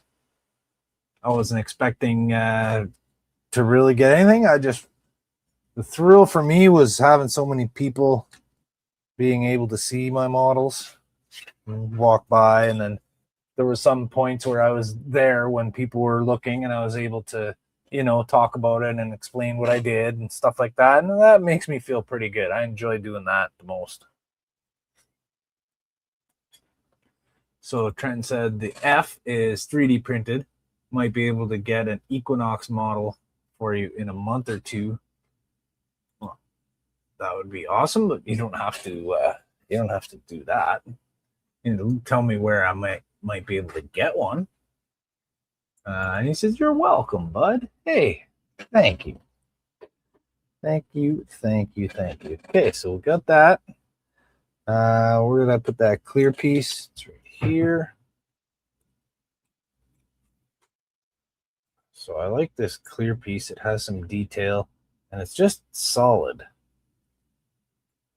It's just to get the light out of these little parts here, which is good. And then there's a bit of detail on there, which I can just kind of paint, which is nice. The other one doesn't have that. It's just closed. So they're all just closed off. I could cut those out, but I don't have to.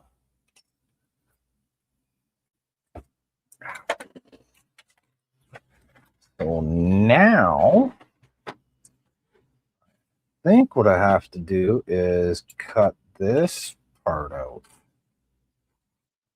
At least the middle piece anyways, because I want lights up in there. Up in there. Up in there. So I'm just going to cut the center of it away. Probably don't even need to cut this away. There's plenty of room to run a wire up. Oh, you know what? It might be advantageous to have this right here because I can mount my light right on it. Yeah, I'm not going to cut that out. I'm not going to cut that out, but I'm going to file that little nub off there, though. Make it nice and flat.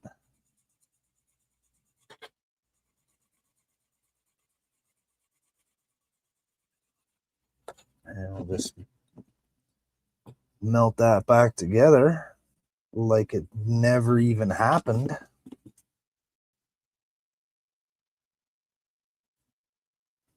Cut the model? What are you talking about? I didn't cut the model there. It wasn't me.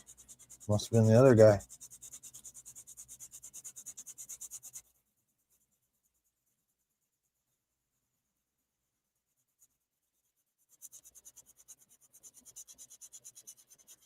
Yeah, this way I can glue a light down to that.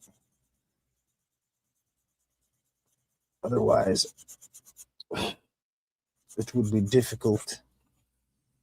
But if I am going to glue a light down to that, then this is going to have some space under it, or it's going to have a hole made in it.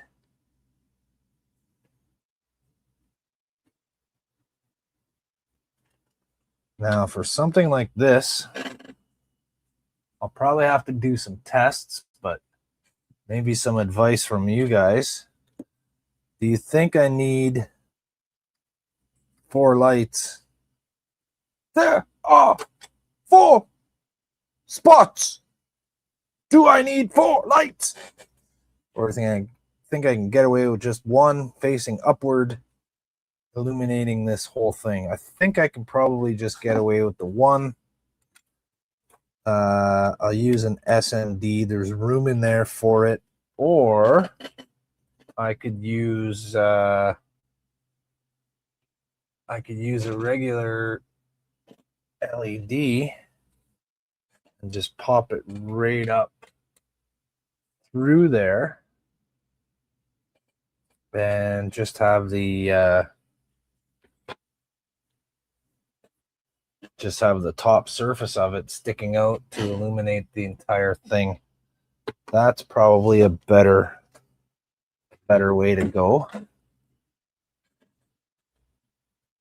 All right, so I'm going to move this to the side lest it get destroyed.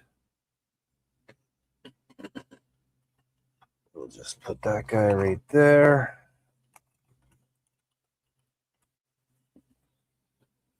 All right, to the next step. So we're going to take this out. Got the one from the Excelsior I kind of like. A little bit nicer. It's got some detail on it.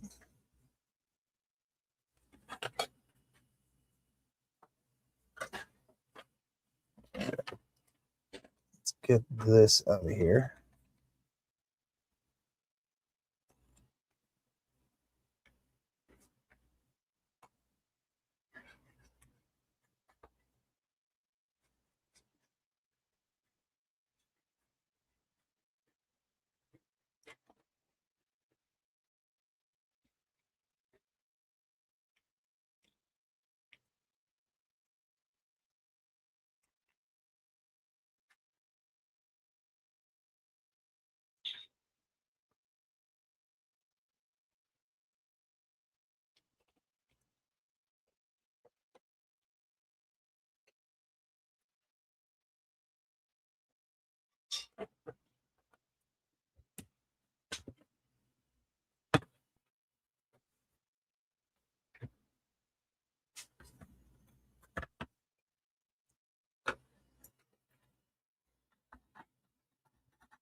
Just get rid of that melted over edge there. Let's get this, if I can. See if I can get this out cleanly.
Could be used as a deflector too.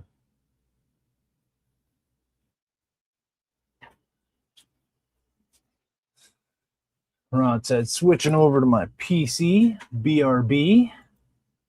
Trent said, yeah, the Excelsior one definitely was nicer for the impulse crystal. Yeah, I agree. It's got a little bit nicer of a detail in there. The Enterprise, you can barely see those ridges. So I'm going to go with this one.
Yes.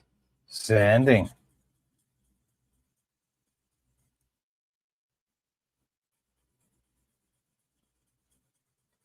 Are you uncomfortable yet watching me perform this sand job?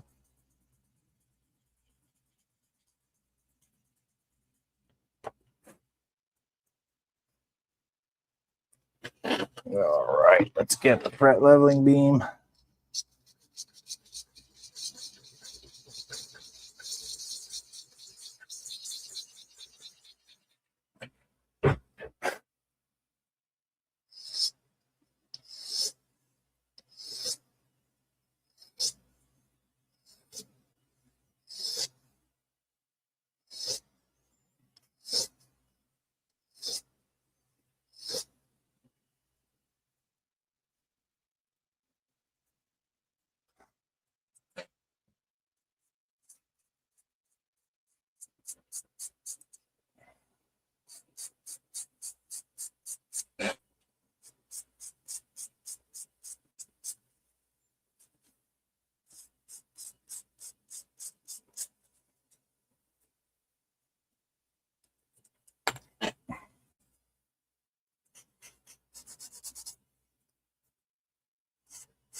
Just a little thick on the one side here still.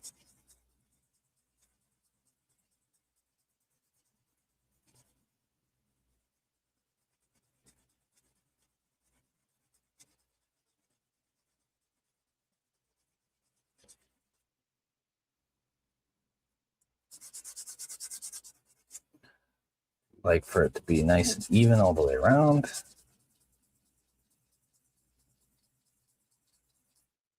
Oh, it's got a hole in it. I should have put it on the Dremel thing and give it a spin.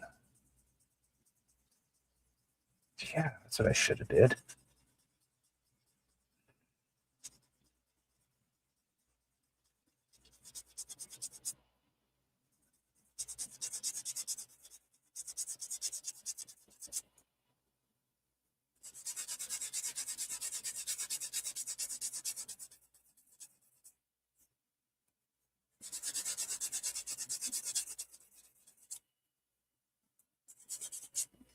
Hey, I got a new member. Look at me go! 3D Painter just became a member. Is it me or is it the feed choppy? I think it's me. It's like something with my browser or my camera or something. I don't know, buddy. Weird. I can't figure it out. Maybe I should try a different browser. But hey, thanks for becoming a member. That's pretty cool. He says, you bet, buddy. I appreciate that. I got two now. I got two members. I'm like a Klingon. I got two members. Is this all good, man? Oh, you know it. Thanks, bro. Appreciate that.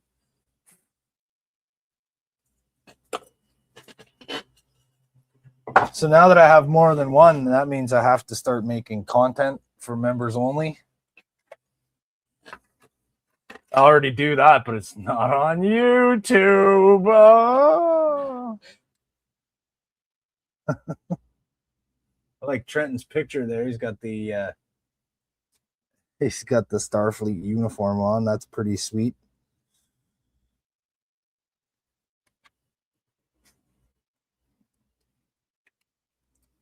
All right, so we pretty much. Ooh, I think I want to have it inset in there. So we're gonna.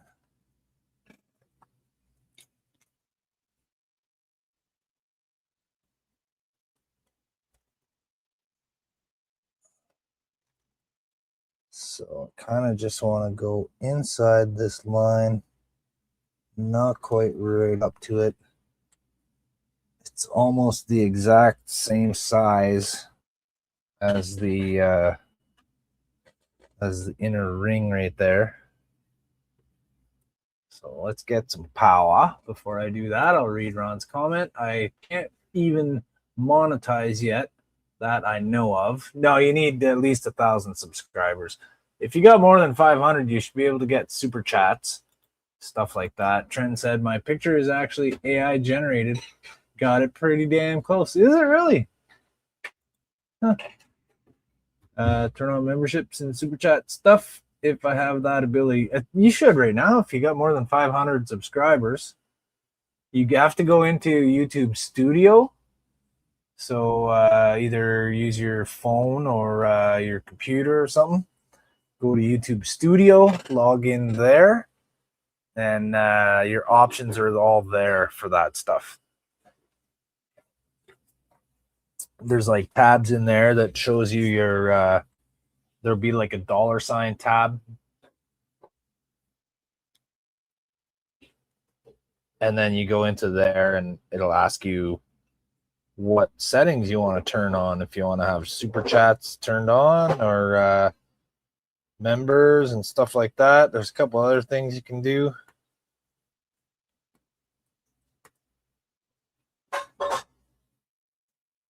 Oh, Captain Distraction was here. All right.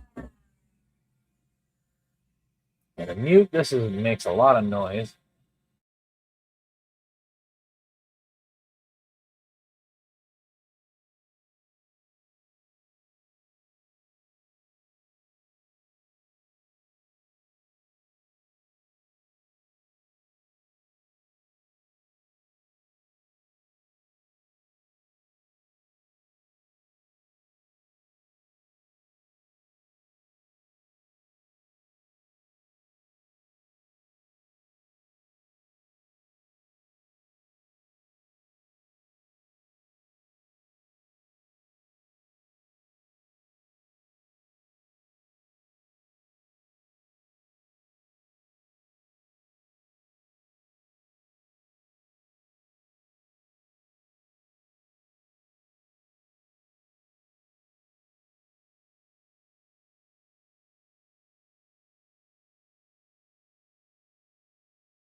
All right.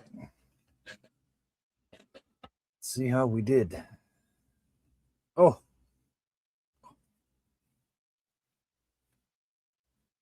Like a freaking glove, man.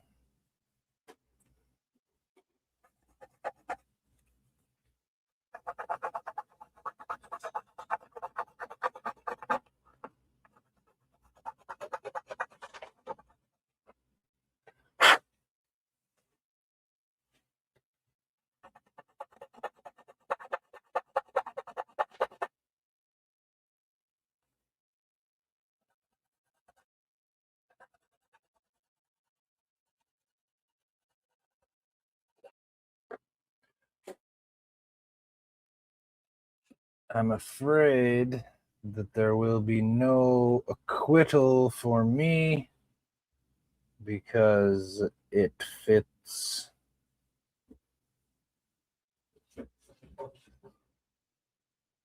It fits, so no acquits. Just right down in there. Oh, look at that. That's bunny. That's funny, isn't it? Put a little dot of glue there.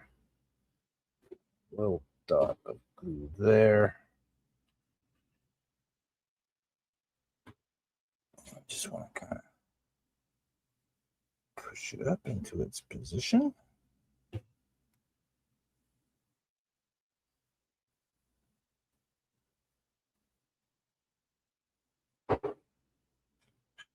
Have it way down in there. I can put a fairly big crystal into this one. I always put a real, well, not a real crystal, like plastic or whatever, but I put a crystal in these instead of just having a little dome with a blue light. I always add an actual crystal.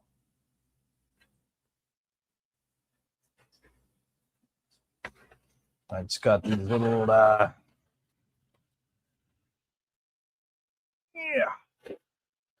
this, where it is.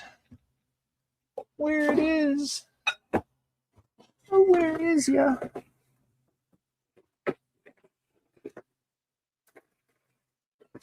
I don't know. I got it around somewhere, but I got a little sheet. It's got all these little crystals on it. And I just take one and I paint it blue. And I put it in there. And put a light behind it. And it looks cool when I do that. Yeah, that's cool when I do that.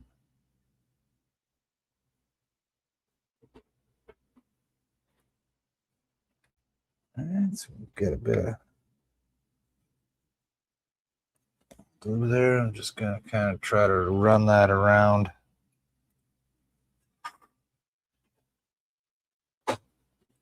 Side, the inside, around the inside, around the inside.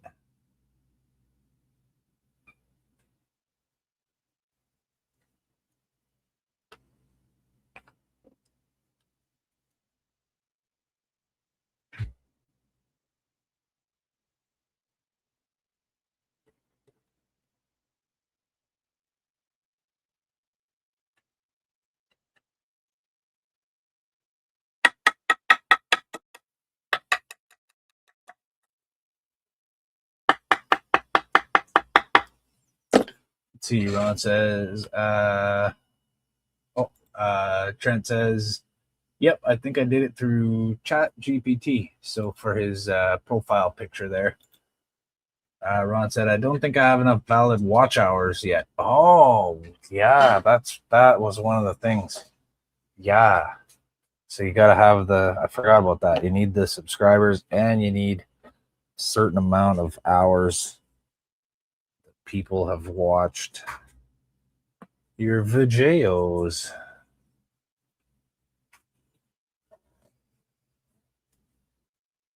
Let me see. There we go.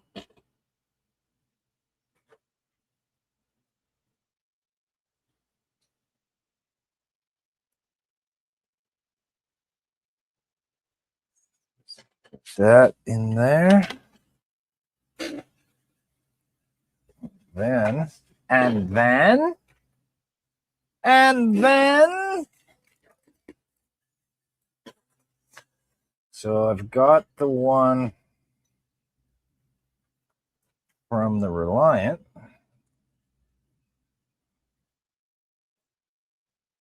Pop right on there nicely. I think it's a little bit tall. I'll have to remove the why am I just so much jitterness?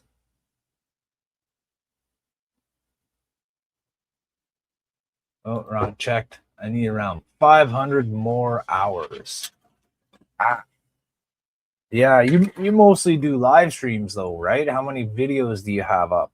Well, your live stream turns into a video after it's done, but like, do you have a lot of videos to for people to watch, or is it mostly live streams? Because that helps.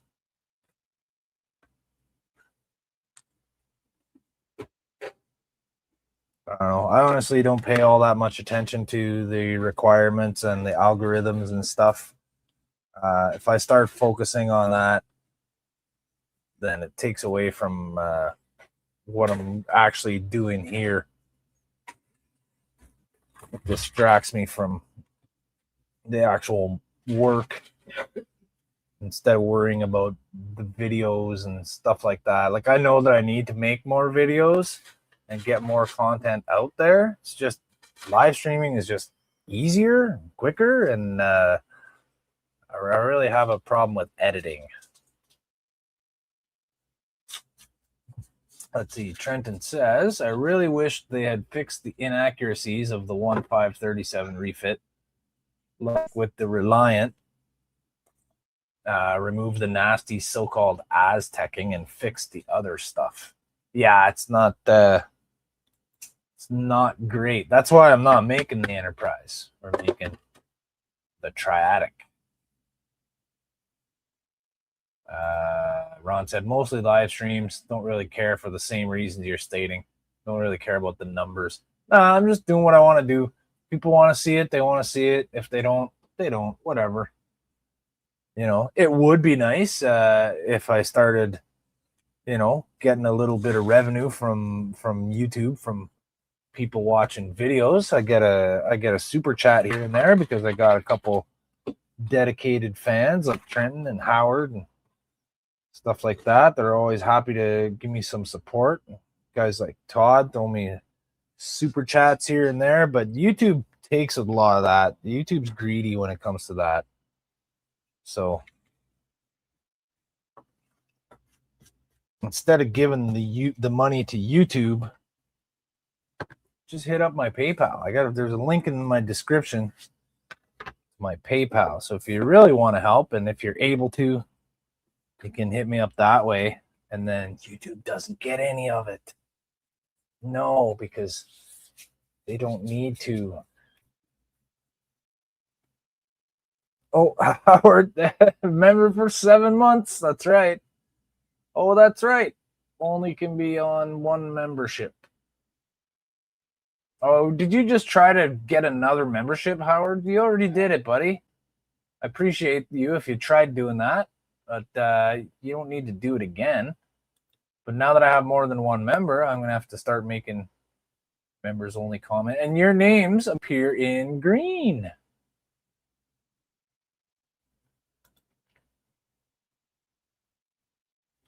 And Trenton says, yeah, I don't like how YouTube takes 30%. Trenton's name appears in green too. You're a member too. I got 3 members.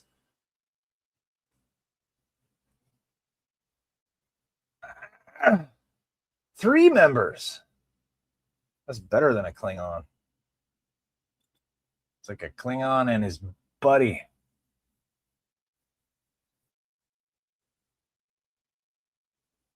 Yeah, he's got the symbol beside his name right there. You guys are the best. All 3 of my members right here together. I just like saying that.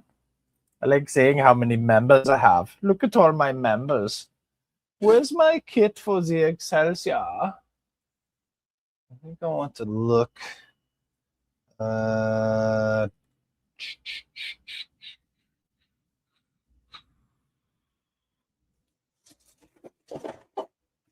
I got too many models now.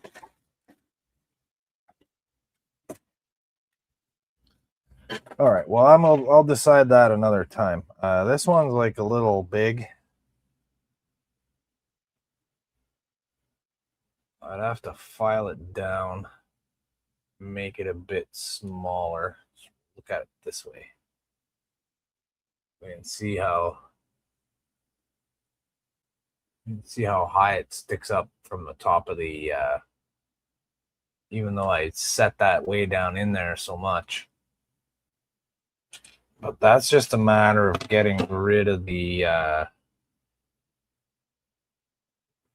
it's got like a flat part on the bottom, so the actual detail of the dome doesn't start till about up here. I can get rid of a lot of that. It'll make it a little bit smaller and it'll sit down in there. But I do have the clear pieces for the Excelsior around somewhere because I'm not using them on that. I'm doing this with my Excelsior. I just got to figure out what box I put those in. All right, let's put that over to the side now so it does not get lost or damaged, smashed, or broken.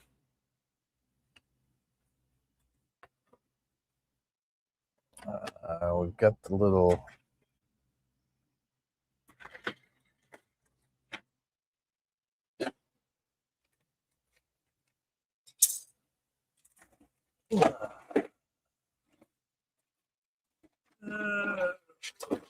here.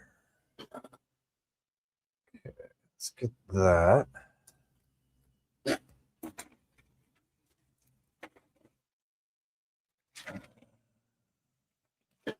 So this one is part of that back part.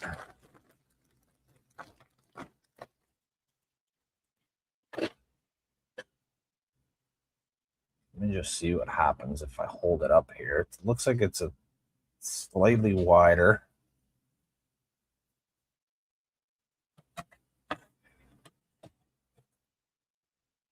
All right, so it's a little bit wider, but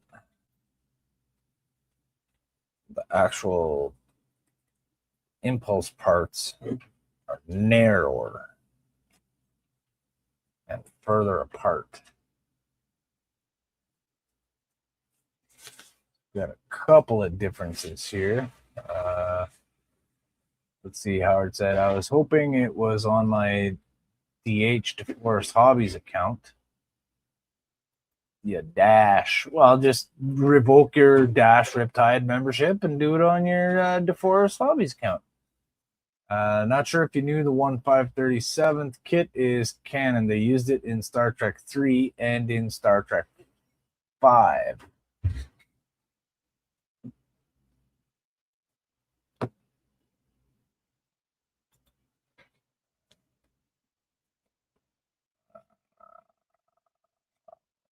See.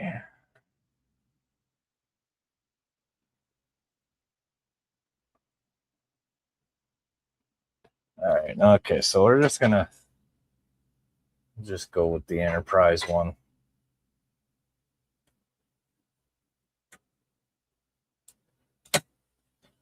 I'm going to want to remove that though, because I want to light that. And I got some grill material here that I can use to make the little grills for the impulse engines. Some of this lenticular plastic. Oh, 6, the undiscovered country. Okay. Sorry. Ron said thanks again for hopping in and hanging out and stream today. Yeah, I was able to catch Gambit Neo there too. Pretty cool work. He was doing that, those letters there, like those signage with all the broken lights. It's like an old Vegas sign that you would see, big giant letters with light bulbs in them, but it's the letters KO, and some of the light bulbs are like smashed out. Really cool model of one of the Street Fighter characters. So the light KO thing with the lights is like part of the base. Really cool stuff. He's another very talented painter, and that is Gambit Neo. So if you guys are into the figures and the painting, absolutely go check him out. Check out Ron's channel, the 3D painter you see right here in the chat. Check him out. He's live streaming almost every day, and he's just a good guy who was live streaming to help raise money for a friend, and he's always giving shout outs and promotions to everybody else trying to help his buddies in the community, which is a very respectful thing, very admirable quality in a person, and I appreciate that a lot. I like nice people. They're the nicest.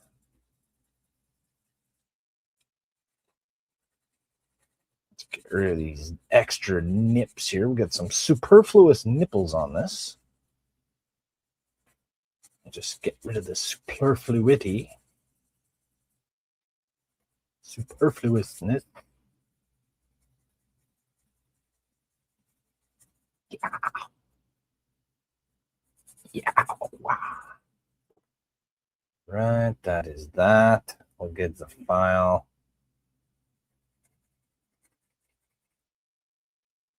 Ron said, me too. Mean people suck. Yeah, man. They do.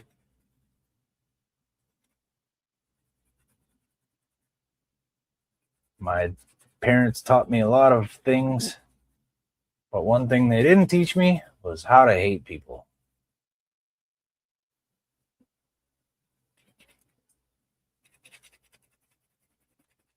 Y'all gotta earn that one.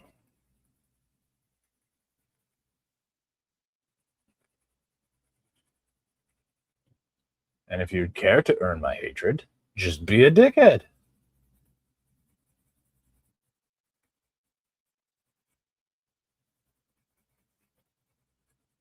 Be mean to people, be a bigot, be a bully. I'll hate you. I'll be happy to hate you.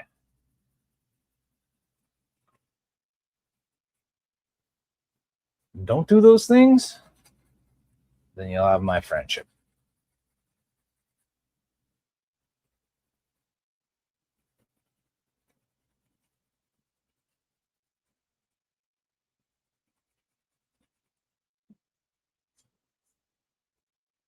Try and get a nice outline here.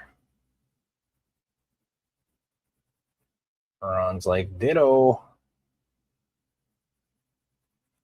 Trenton agrees. Or no, Trenton saying, of course, to something else. I believe in what goes around comes around. You help someone out, then it will generally come back to you. Yeah, yeah, that's a bonus for sure if it happens.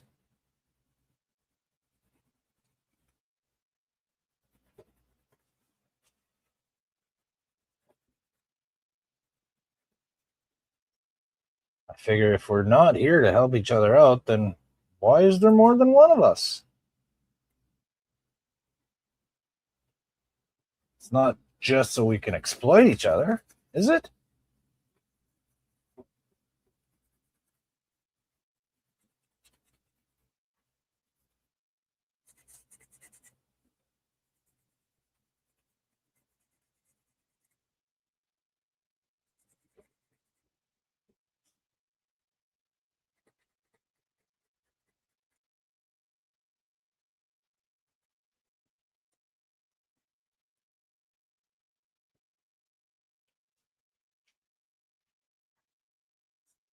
Okay. Okay. Okay. I'm just going to go in with the little filing board. Okay. A couple little finishing passes. Okay. Okay.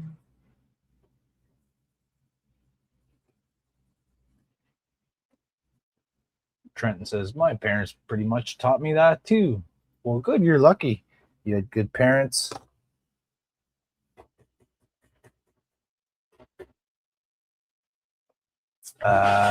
Trenton says, Jody, did you ever go to the Star Trek experience in Vegas when it was still around? I'm afraid not. The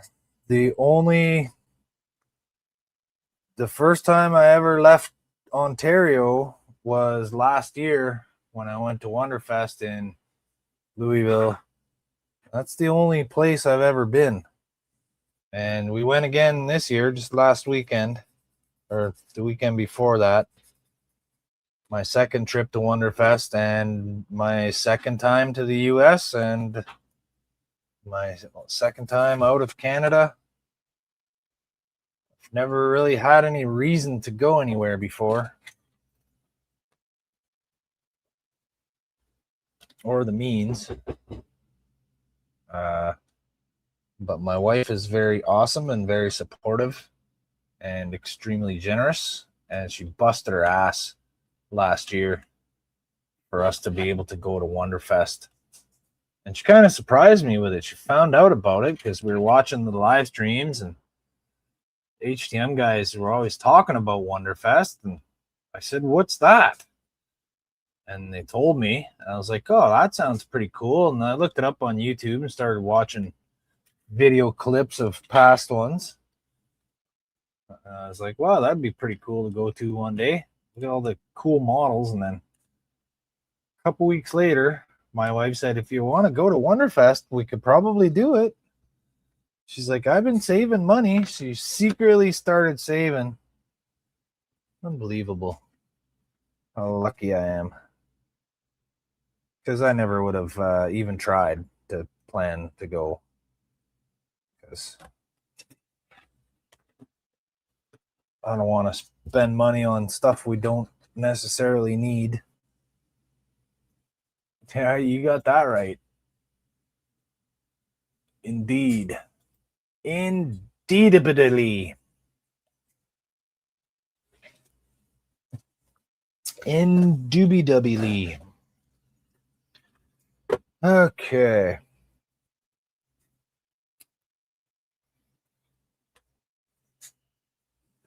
Let's see. So we've got that. Now we've got, I'll figure out the bridge now. Got our two options right here.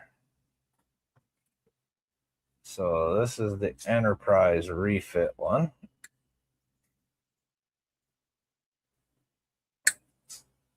They're almost the same, but there's some subtle differences. That came off there real easy.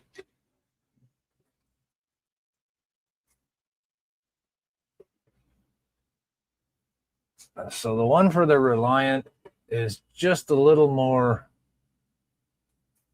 low profile. You can see the dome is less pronounced, and the whole thing in general is a little bit thinner. Let's put them, stack them up like this. We can see the difference in the shape. Almost the same. The Reliant one narrows at the back a little more. And it's a little more, it seems wider, but it's not wider. It just narrows more towards the back. It's got a couple little extra detailed panels on it. But again, we've got the same thing with the dome. Got these concentric ridges that I want. And I want to get rid of the smooth part. So we're going to do that. Same thing we did with the other one.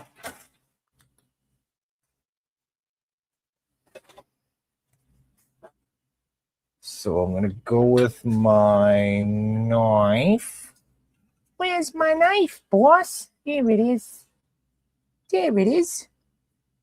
We'll scratch around the outside.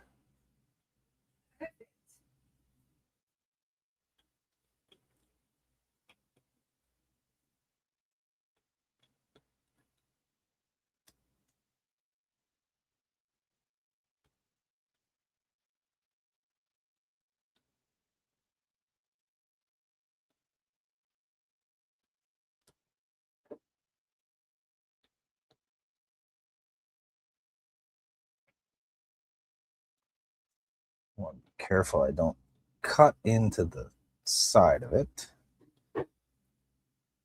So I don't want to lose any of these little details here.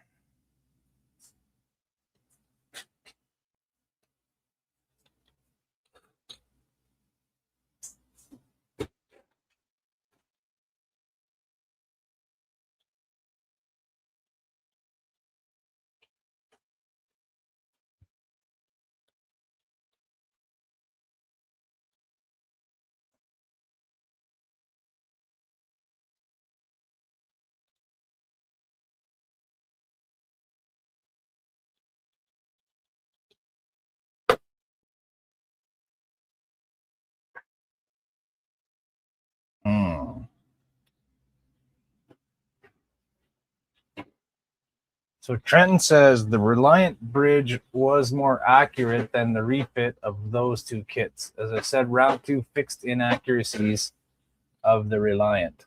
It is a little bit more accurate, but if you look at this, can't even see it. Gosh dang it! If you look at the dome here, smooth. All right, this guy's got the raised ridges. So it's just got that texture on it, and it's got the 4 protrusions around the outside, which this one also does not have. So I want this main part, but I want this dome.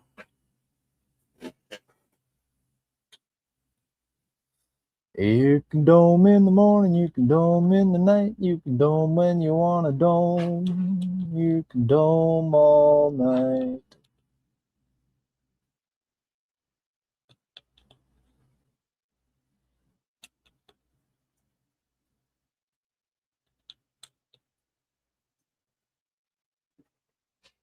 Ron says, around the outside, around the outside. Ron. Yes.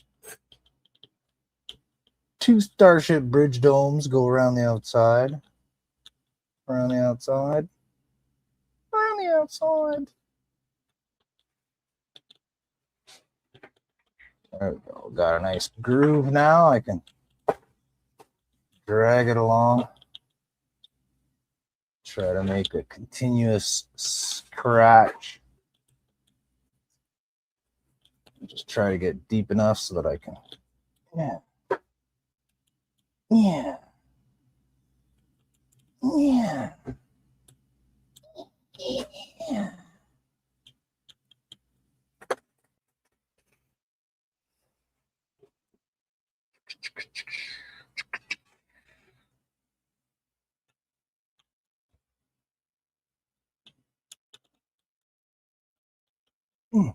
Hey.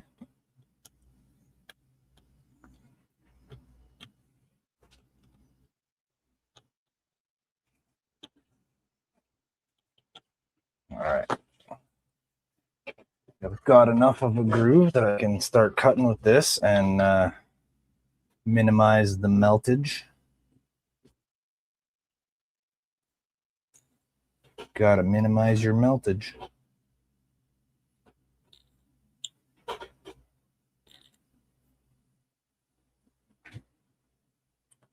You never want maximum meltage.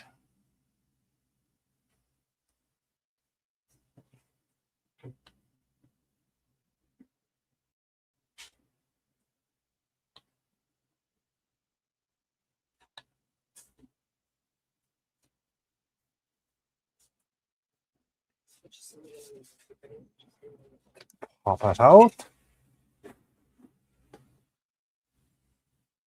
this one. I'm just gonna degrade. Oh, something resisting in there. Ow. Okay, I burned my fingers. So when it doesn't want to cut ultrasonically, it burns your fingers, transfers the ultrasonic vibrations to your skin, and it burns you from the inside. Trent says, guess who's back? Back again. Jody's back. Jody's back. Jody's back. Jody's back.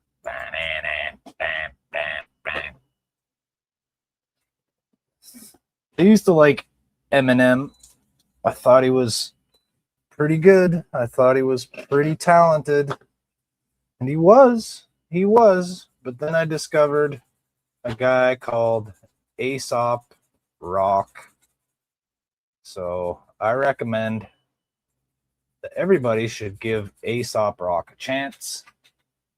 And just to avoid confusion, it's this.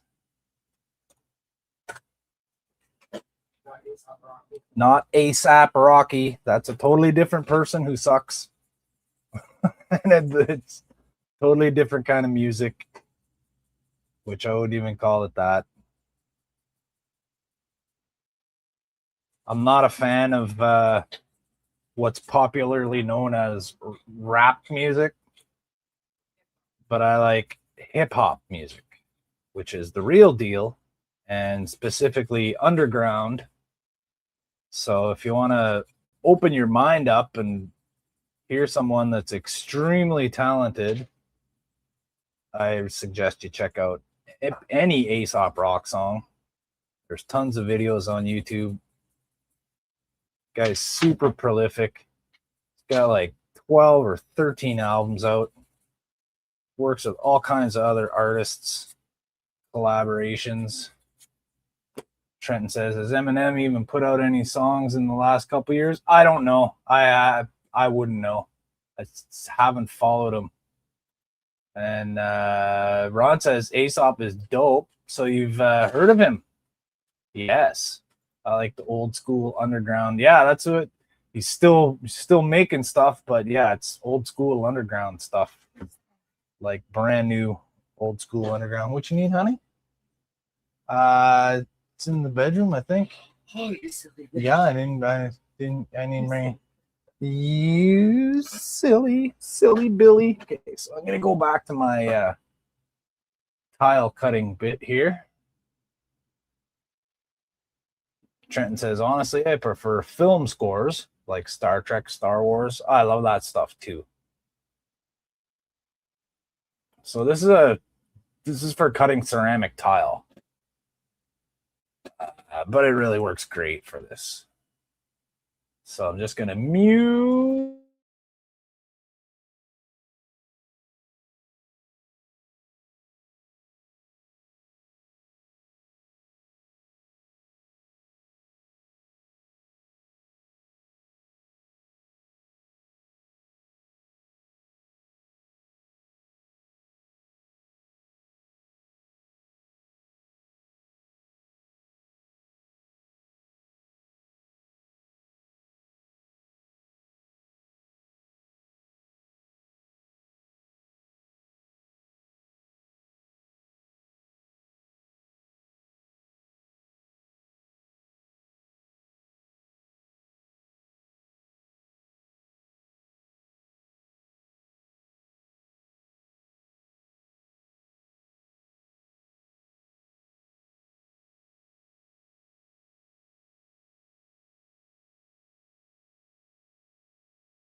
And we're back.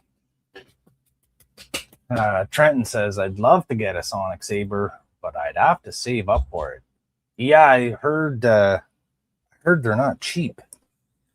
I'm not exactly sure how much it costs. I know it wasn't cheap, so I didn't really, when I was given one as a very generous gift, I didn't look up the price of it because it just would have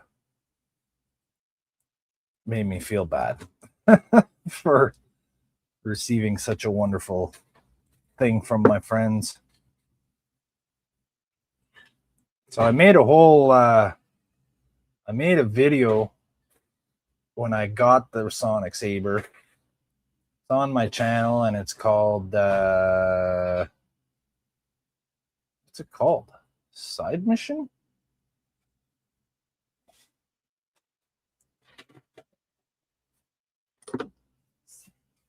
What's that called? Give me 1 second here. YouTube.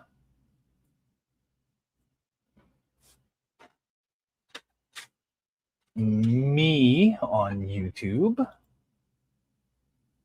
Bear with me now. Bear with me, please. 1 moment. Stand by. Please stand by. It's quite a while ago. Let's see if I can find it.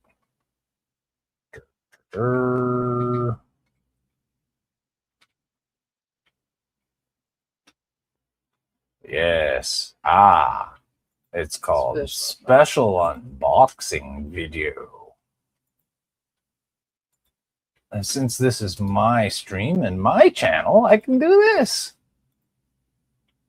Yay! Oh, Trenton says last time I checked it was $200. That's pretty good.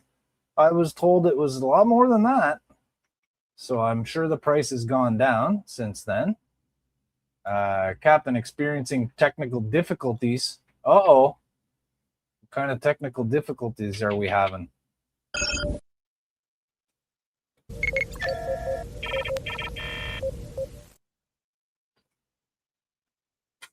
Uh-oh. Incoming transmission. I think we got it.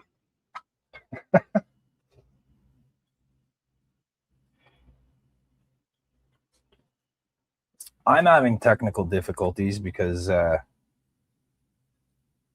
my video is all jittery again. And I don't know why. Storm, yeah, there is some bad weather around here.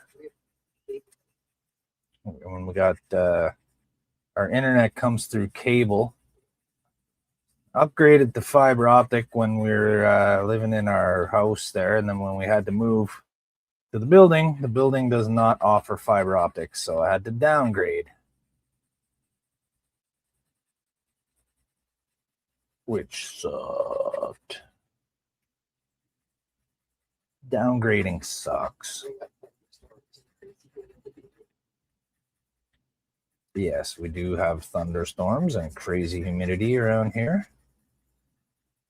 So sometimes the weather affects my internet connection.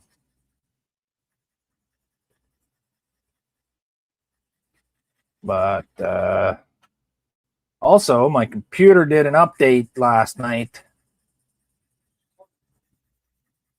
So I'm suspecting it has something to do with that.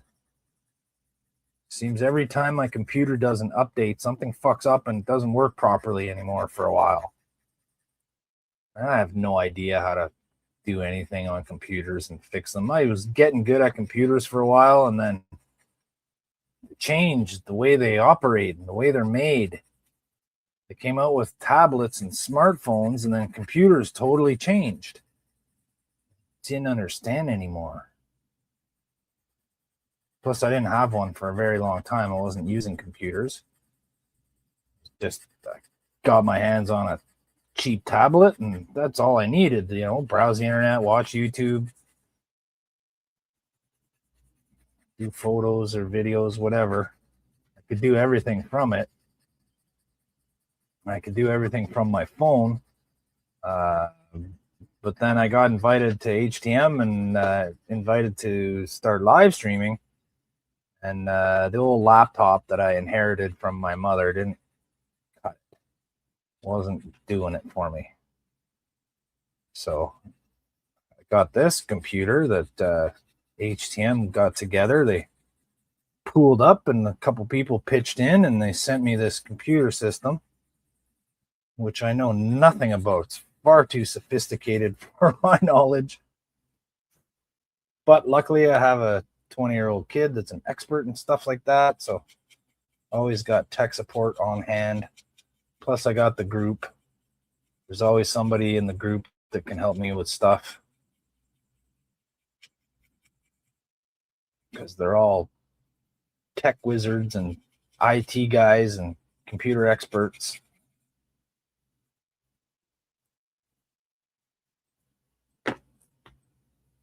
Let's see. Trenton says, yeah, downgrading does suck. We have Google Fiber and a lot better than regular cable modem. Used to be able to disable updates, but at some point Microsoft said nope, and now you can't disable it at all. Oh, you can't? Oh, there you go.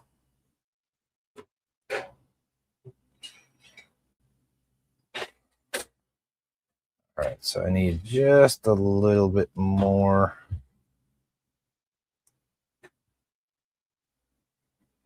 This one's a lot bigger.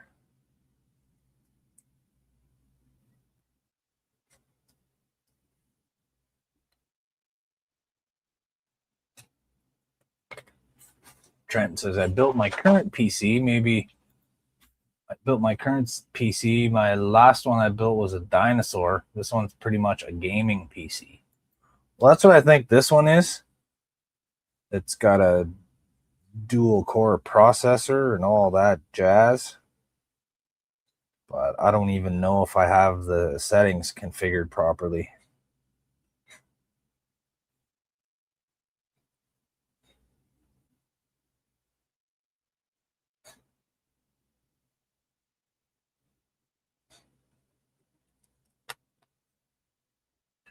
All right, so we got to get a little bit more out of here.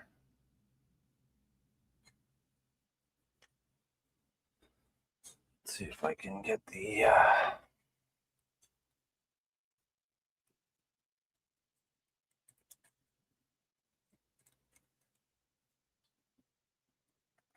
Make sure that's secure. Is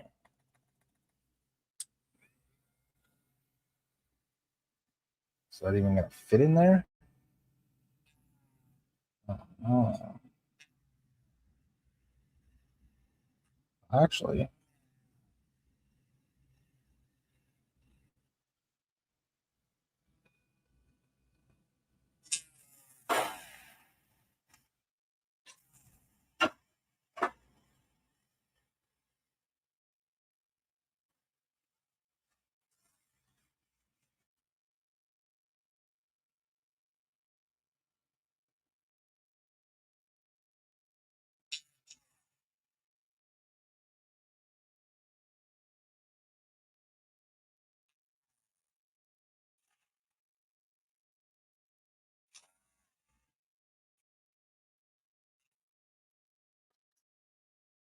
this thing needs to be charged.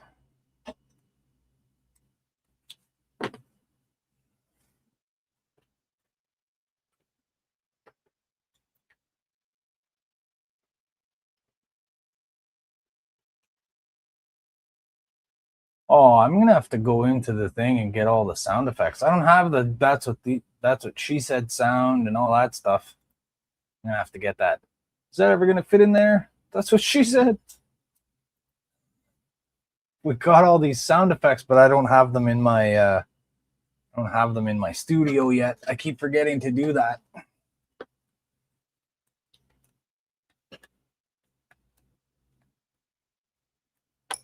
I just got my silly Star Trek sounds. Ron said, the only game I ever play on it is StarCraft 2. StarCraft, eh? Come on, you bloody wanker. Turn on. There we go. All right, this thing's got some more power. We've got the power here. So it looks like my little sanding drum is just about the exact right size.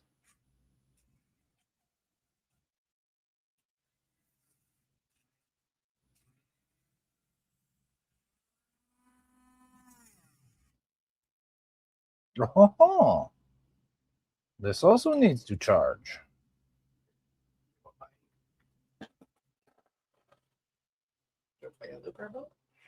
No. I think I just kind of gave it too much pressure.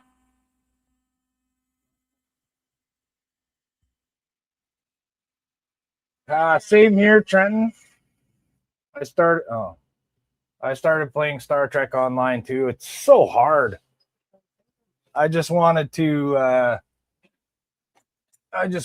get in the game and start making ships and playing around with that, but I couldn't even get to a point where I could get another ship. The game is so freaking hard. I'm not real good at those multiplayer online games. My wife and her brothers and I used to play Grand Theft Auto online, but mainly we did races because you could make your own race in the game. And it was so fun. I made like over 300 races in the game, and they were like real difficult. I didn't make, I wasn't making any NASCAR, you're doing a left turn the whole time races. I was going all over the map. Some of them would take like 45 minutes to complete the race. And they were very technically difficult, like going on the ridge of the top of the mountain where it's barely wide enough for your car to go. Stuff like that. Very challenging. Trenton says, I'm not good at multi-online games either. Ron says, I still play GTA 5. Can't wait for part 6. I haven't played it in a couple years. Because you have to have PlayStation Plus to play it. Well, at least I had to anyways, because I'm using PlayStation 4. And it just got to be a little expensive for just the ability to just play the one game. Like, I know when you have PlayStation Plus, there's all kinds of bonus things you get, but I was never interested in any of that stuff. Like, all the free games you get, I hardly ever got any of them and hardly ever played them. I have a very limited taste when it comes to games like that. There's only certain things I like. The last game I was into before I started doing this stuff, I haven't even turned on my PlayStation in almost a couple of years because I started focusing on the models and the YouTube videos and stuff. But the game I was into last is called SnowRunner, which is a technically challenging game. It's not fast-paced and loaded with action. It's a thinker's game where you have to haul your cargo and logs and various things, recovering trucks from these weather-ravaged natural disaster post-apocalyptic wastelands. So Ron says I'd probably like Starfield. Which one is Starfield? Is that the one where... Oh, no, that's No Man's Sky. We played a game called No Man's Sky where it's just this massive galaxy. And there's like an infinite possibility of places you can go and things to do. We're doing that for a while. That was fun. But that's another thing that's so hard to do, like to get anywhere in the game. Like, you got to play the shit out of the game just to do one little thing. I need 2 more bricks to build my house. You got to play the game for 3 hours till you can get those 2 fucking bricks. and then you go to use them, and then you need one more for something. Oh, it just got so tedious and so frustrating.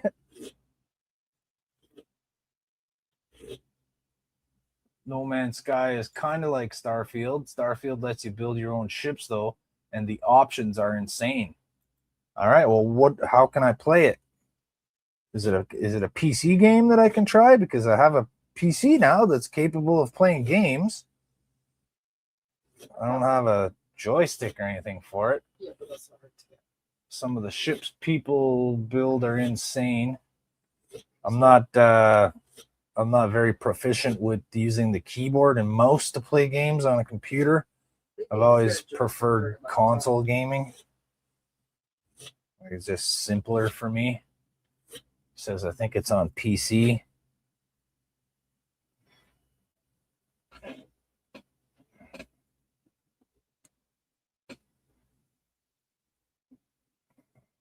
Okay, I'm almost there. I'm almost there. Bestie's cupcakes are made. Bestie's cupcakes are made.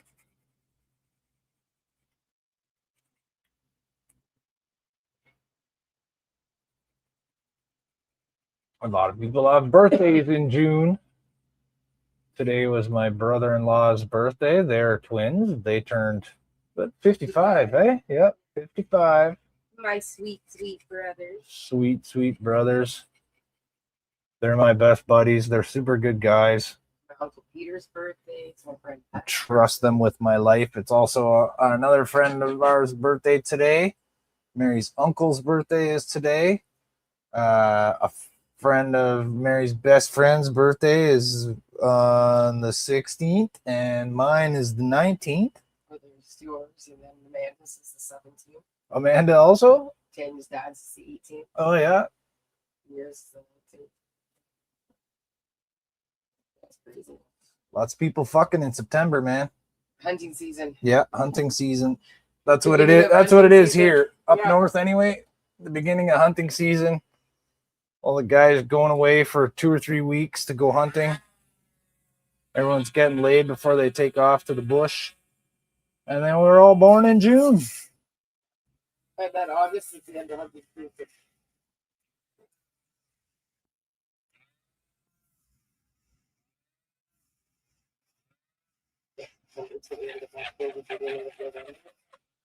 Yeah.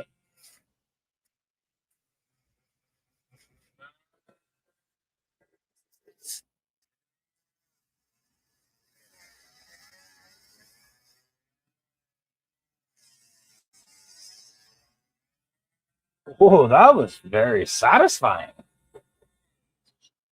That's what she said. Mary. Oh, Mary. Let's see how satisfying it actually is. Oh, it's almost pure perfection. I could make it bigger, but then I risk having gaps. Well, if you go in this little piece of just to smooth it out. I think that's perfect the way it is. I can lock it right in there, and I don't even need to glue it. I should have used that tool all the time for all of them. Look at that. Look at that. Look at that right there. Look at that shit. Look at that shit right there. Look at that. You see that right there? Look at that shit. So we got a nice rigidome. It's fitting in there pretty much perfectly. It's down a little bit. It's not sitting up high. I like it. I like it fine. Trent says, you'd risk a core breach. I'm back. Where'd you go? Should be right. BRB. Ron says, you just connect the controller to your PC. Yeah, I have to get one. My wife said that my daughter has one. Risk a core breach on what? Oh, he says I had to step away for a moment. Yes, I noticed that now. I saw your. I missed it when you said BRB. I'll miss that one. All right. Well, it's after midnight. I'm going to wind it down. I'm going to close this up. I actually am going to put a little bit of Tamiya extra thin around that just to lock it in place. But that's the absolute perfect fit. I couldn't ask for a better fit than that. If it wasn't for my marker right there, you wouldn't even be able to tell that it was modified at all. Trenton says, tell your wife I said she's a keeper. She definitely is a keeper. It's been almost 24 years. So keep being a peeper.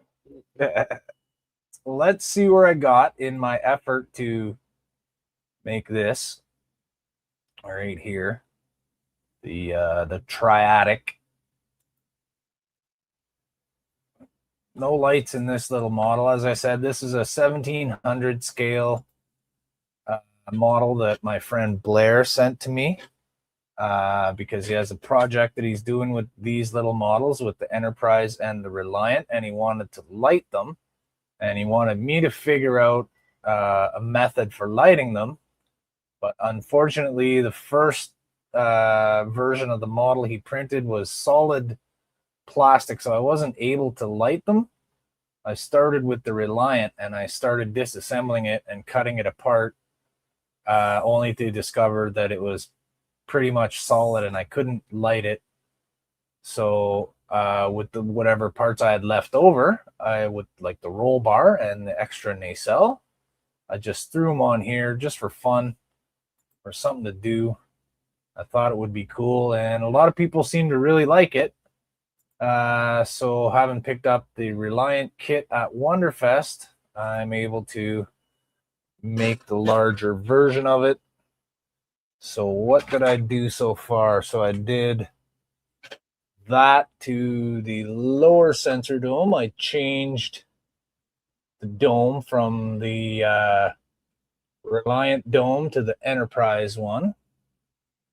And same thing on the bridge. I changed those domes. So now we just got the more detailed one with the ridges on it. Still got the other pieces that I can still use for other stuff. I could make something. I can put a clear dome in there if I want to. So I'll save that. I got my sections cut out for my impulse engines. So save that.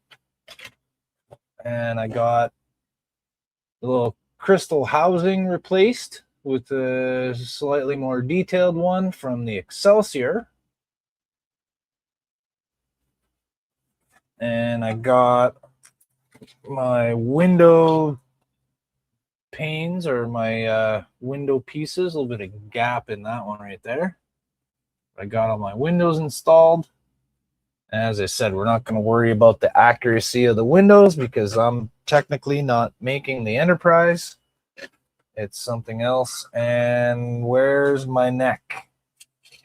Not the one that holds my head up. The one that holds up my sausage section. Where did I put that? There it is. I trimmed this much out of the neck and shortened it just to squish that up a bit, make it a little bit more low profile. There's a slight hole right there that I gotta set up because it turns out that the angle of the back and the angle of the front are not the same, so that it became shorter when I cut it. But I do like the shape of it. It's got that flat part and it makes it like a more interesting, intricate shape for the neck. That's going to be like that. Right like that. A little bit more low profile. And I'm going to drill out all the windows and light that stuff up. Let's see. Ron said, I've known my wife for 28 years and we've been together for 10. She is still as gorgeous as ever. Excellent. Trenton said, nice for the marriage. This year will be 9 years for my wife and I. Good for you. That's awesome to hear. And he said, those modifications look perfect. That's even more awesome to hear. Yeah, the replacement of the windows for the refit don't matter since it's not going to be the Enterprise. Yeah. And you know what? Even if it was going to be the Enterprise, I'm not that picky, man. Like, I'd probably just drill them out myself and make them square because they're supposed to be closer. They're even marked here. There's like little divots in the plastic. It shows windows. They're not square. They're round, and they're not the proper pattern. They're all just circles, but it does show them in the correct place. So I don't understand why they do that, and then they give you, like, if they're going to drill this out, why not just do it in this piece of plastic? Or is it because the die for this is the way it is and doesn't have these? I don't know. Maybe they doesn't release from the mold if they have this. Not sure how they're made.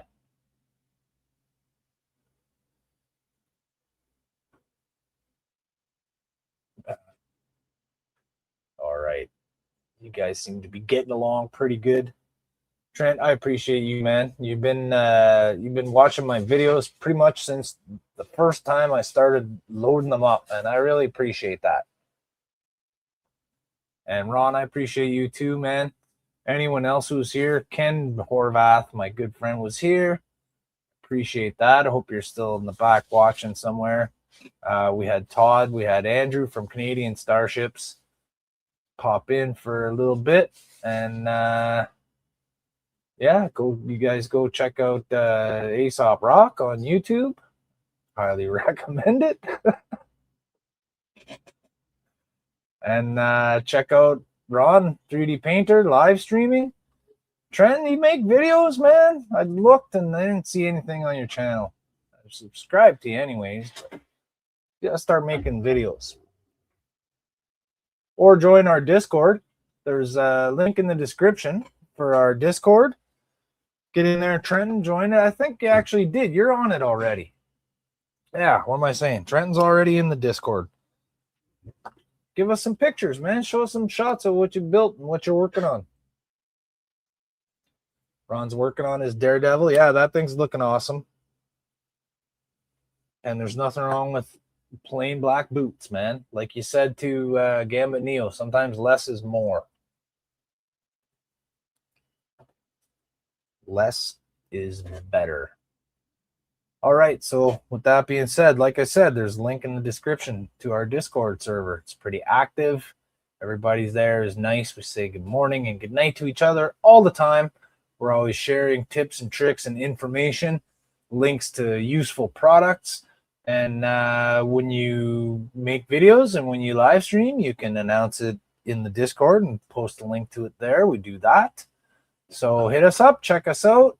HTM, there's a link to HTM channel. We do live streams every Saturday and every Friday, and every Sunday we do group streams, and the rest of us do solo streams throughout the week. I don't have a set day. I did Wednesday because I didn't really have too much else to do, and nobody else in the immediate group was streaming on Wednesday, so I thought I'd give it a shot and see who was interested and if anybody wanted to watch. And you guys did. You showed up, and I appreciate it. Thanks, Trenton. Thank you very much, my friend. Hey, there's Cam. Happy birthday, you guys. Say happy birthday to Cameron. Says good night, Jody. Good stream. And his brother, Johnny. Happy birthday to those guys. They're my two best friends. And good night, Trent. Good night, Ron. Good night, Cam. Thanks for watching, you guys. Roll that beautiful Starship footage and tune in for the next live stream. Bye for now.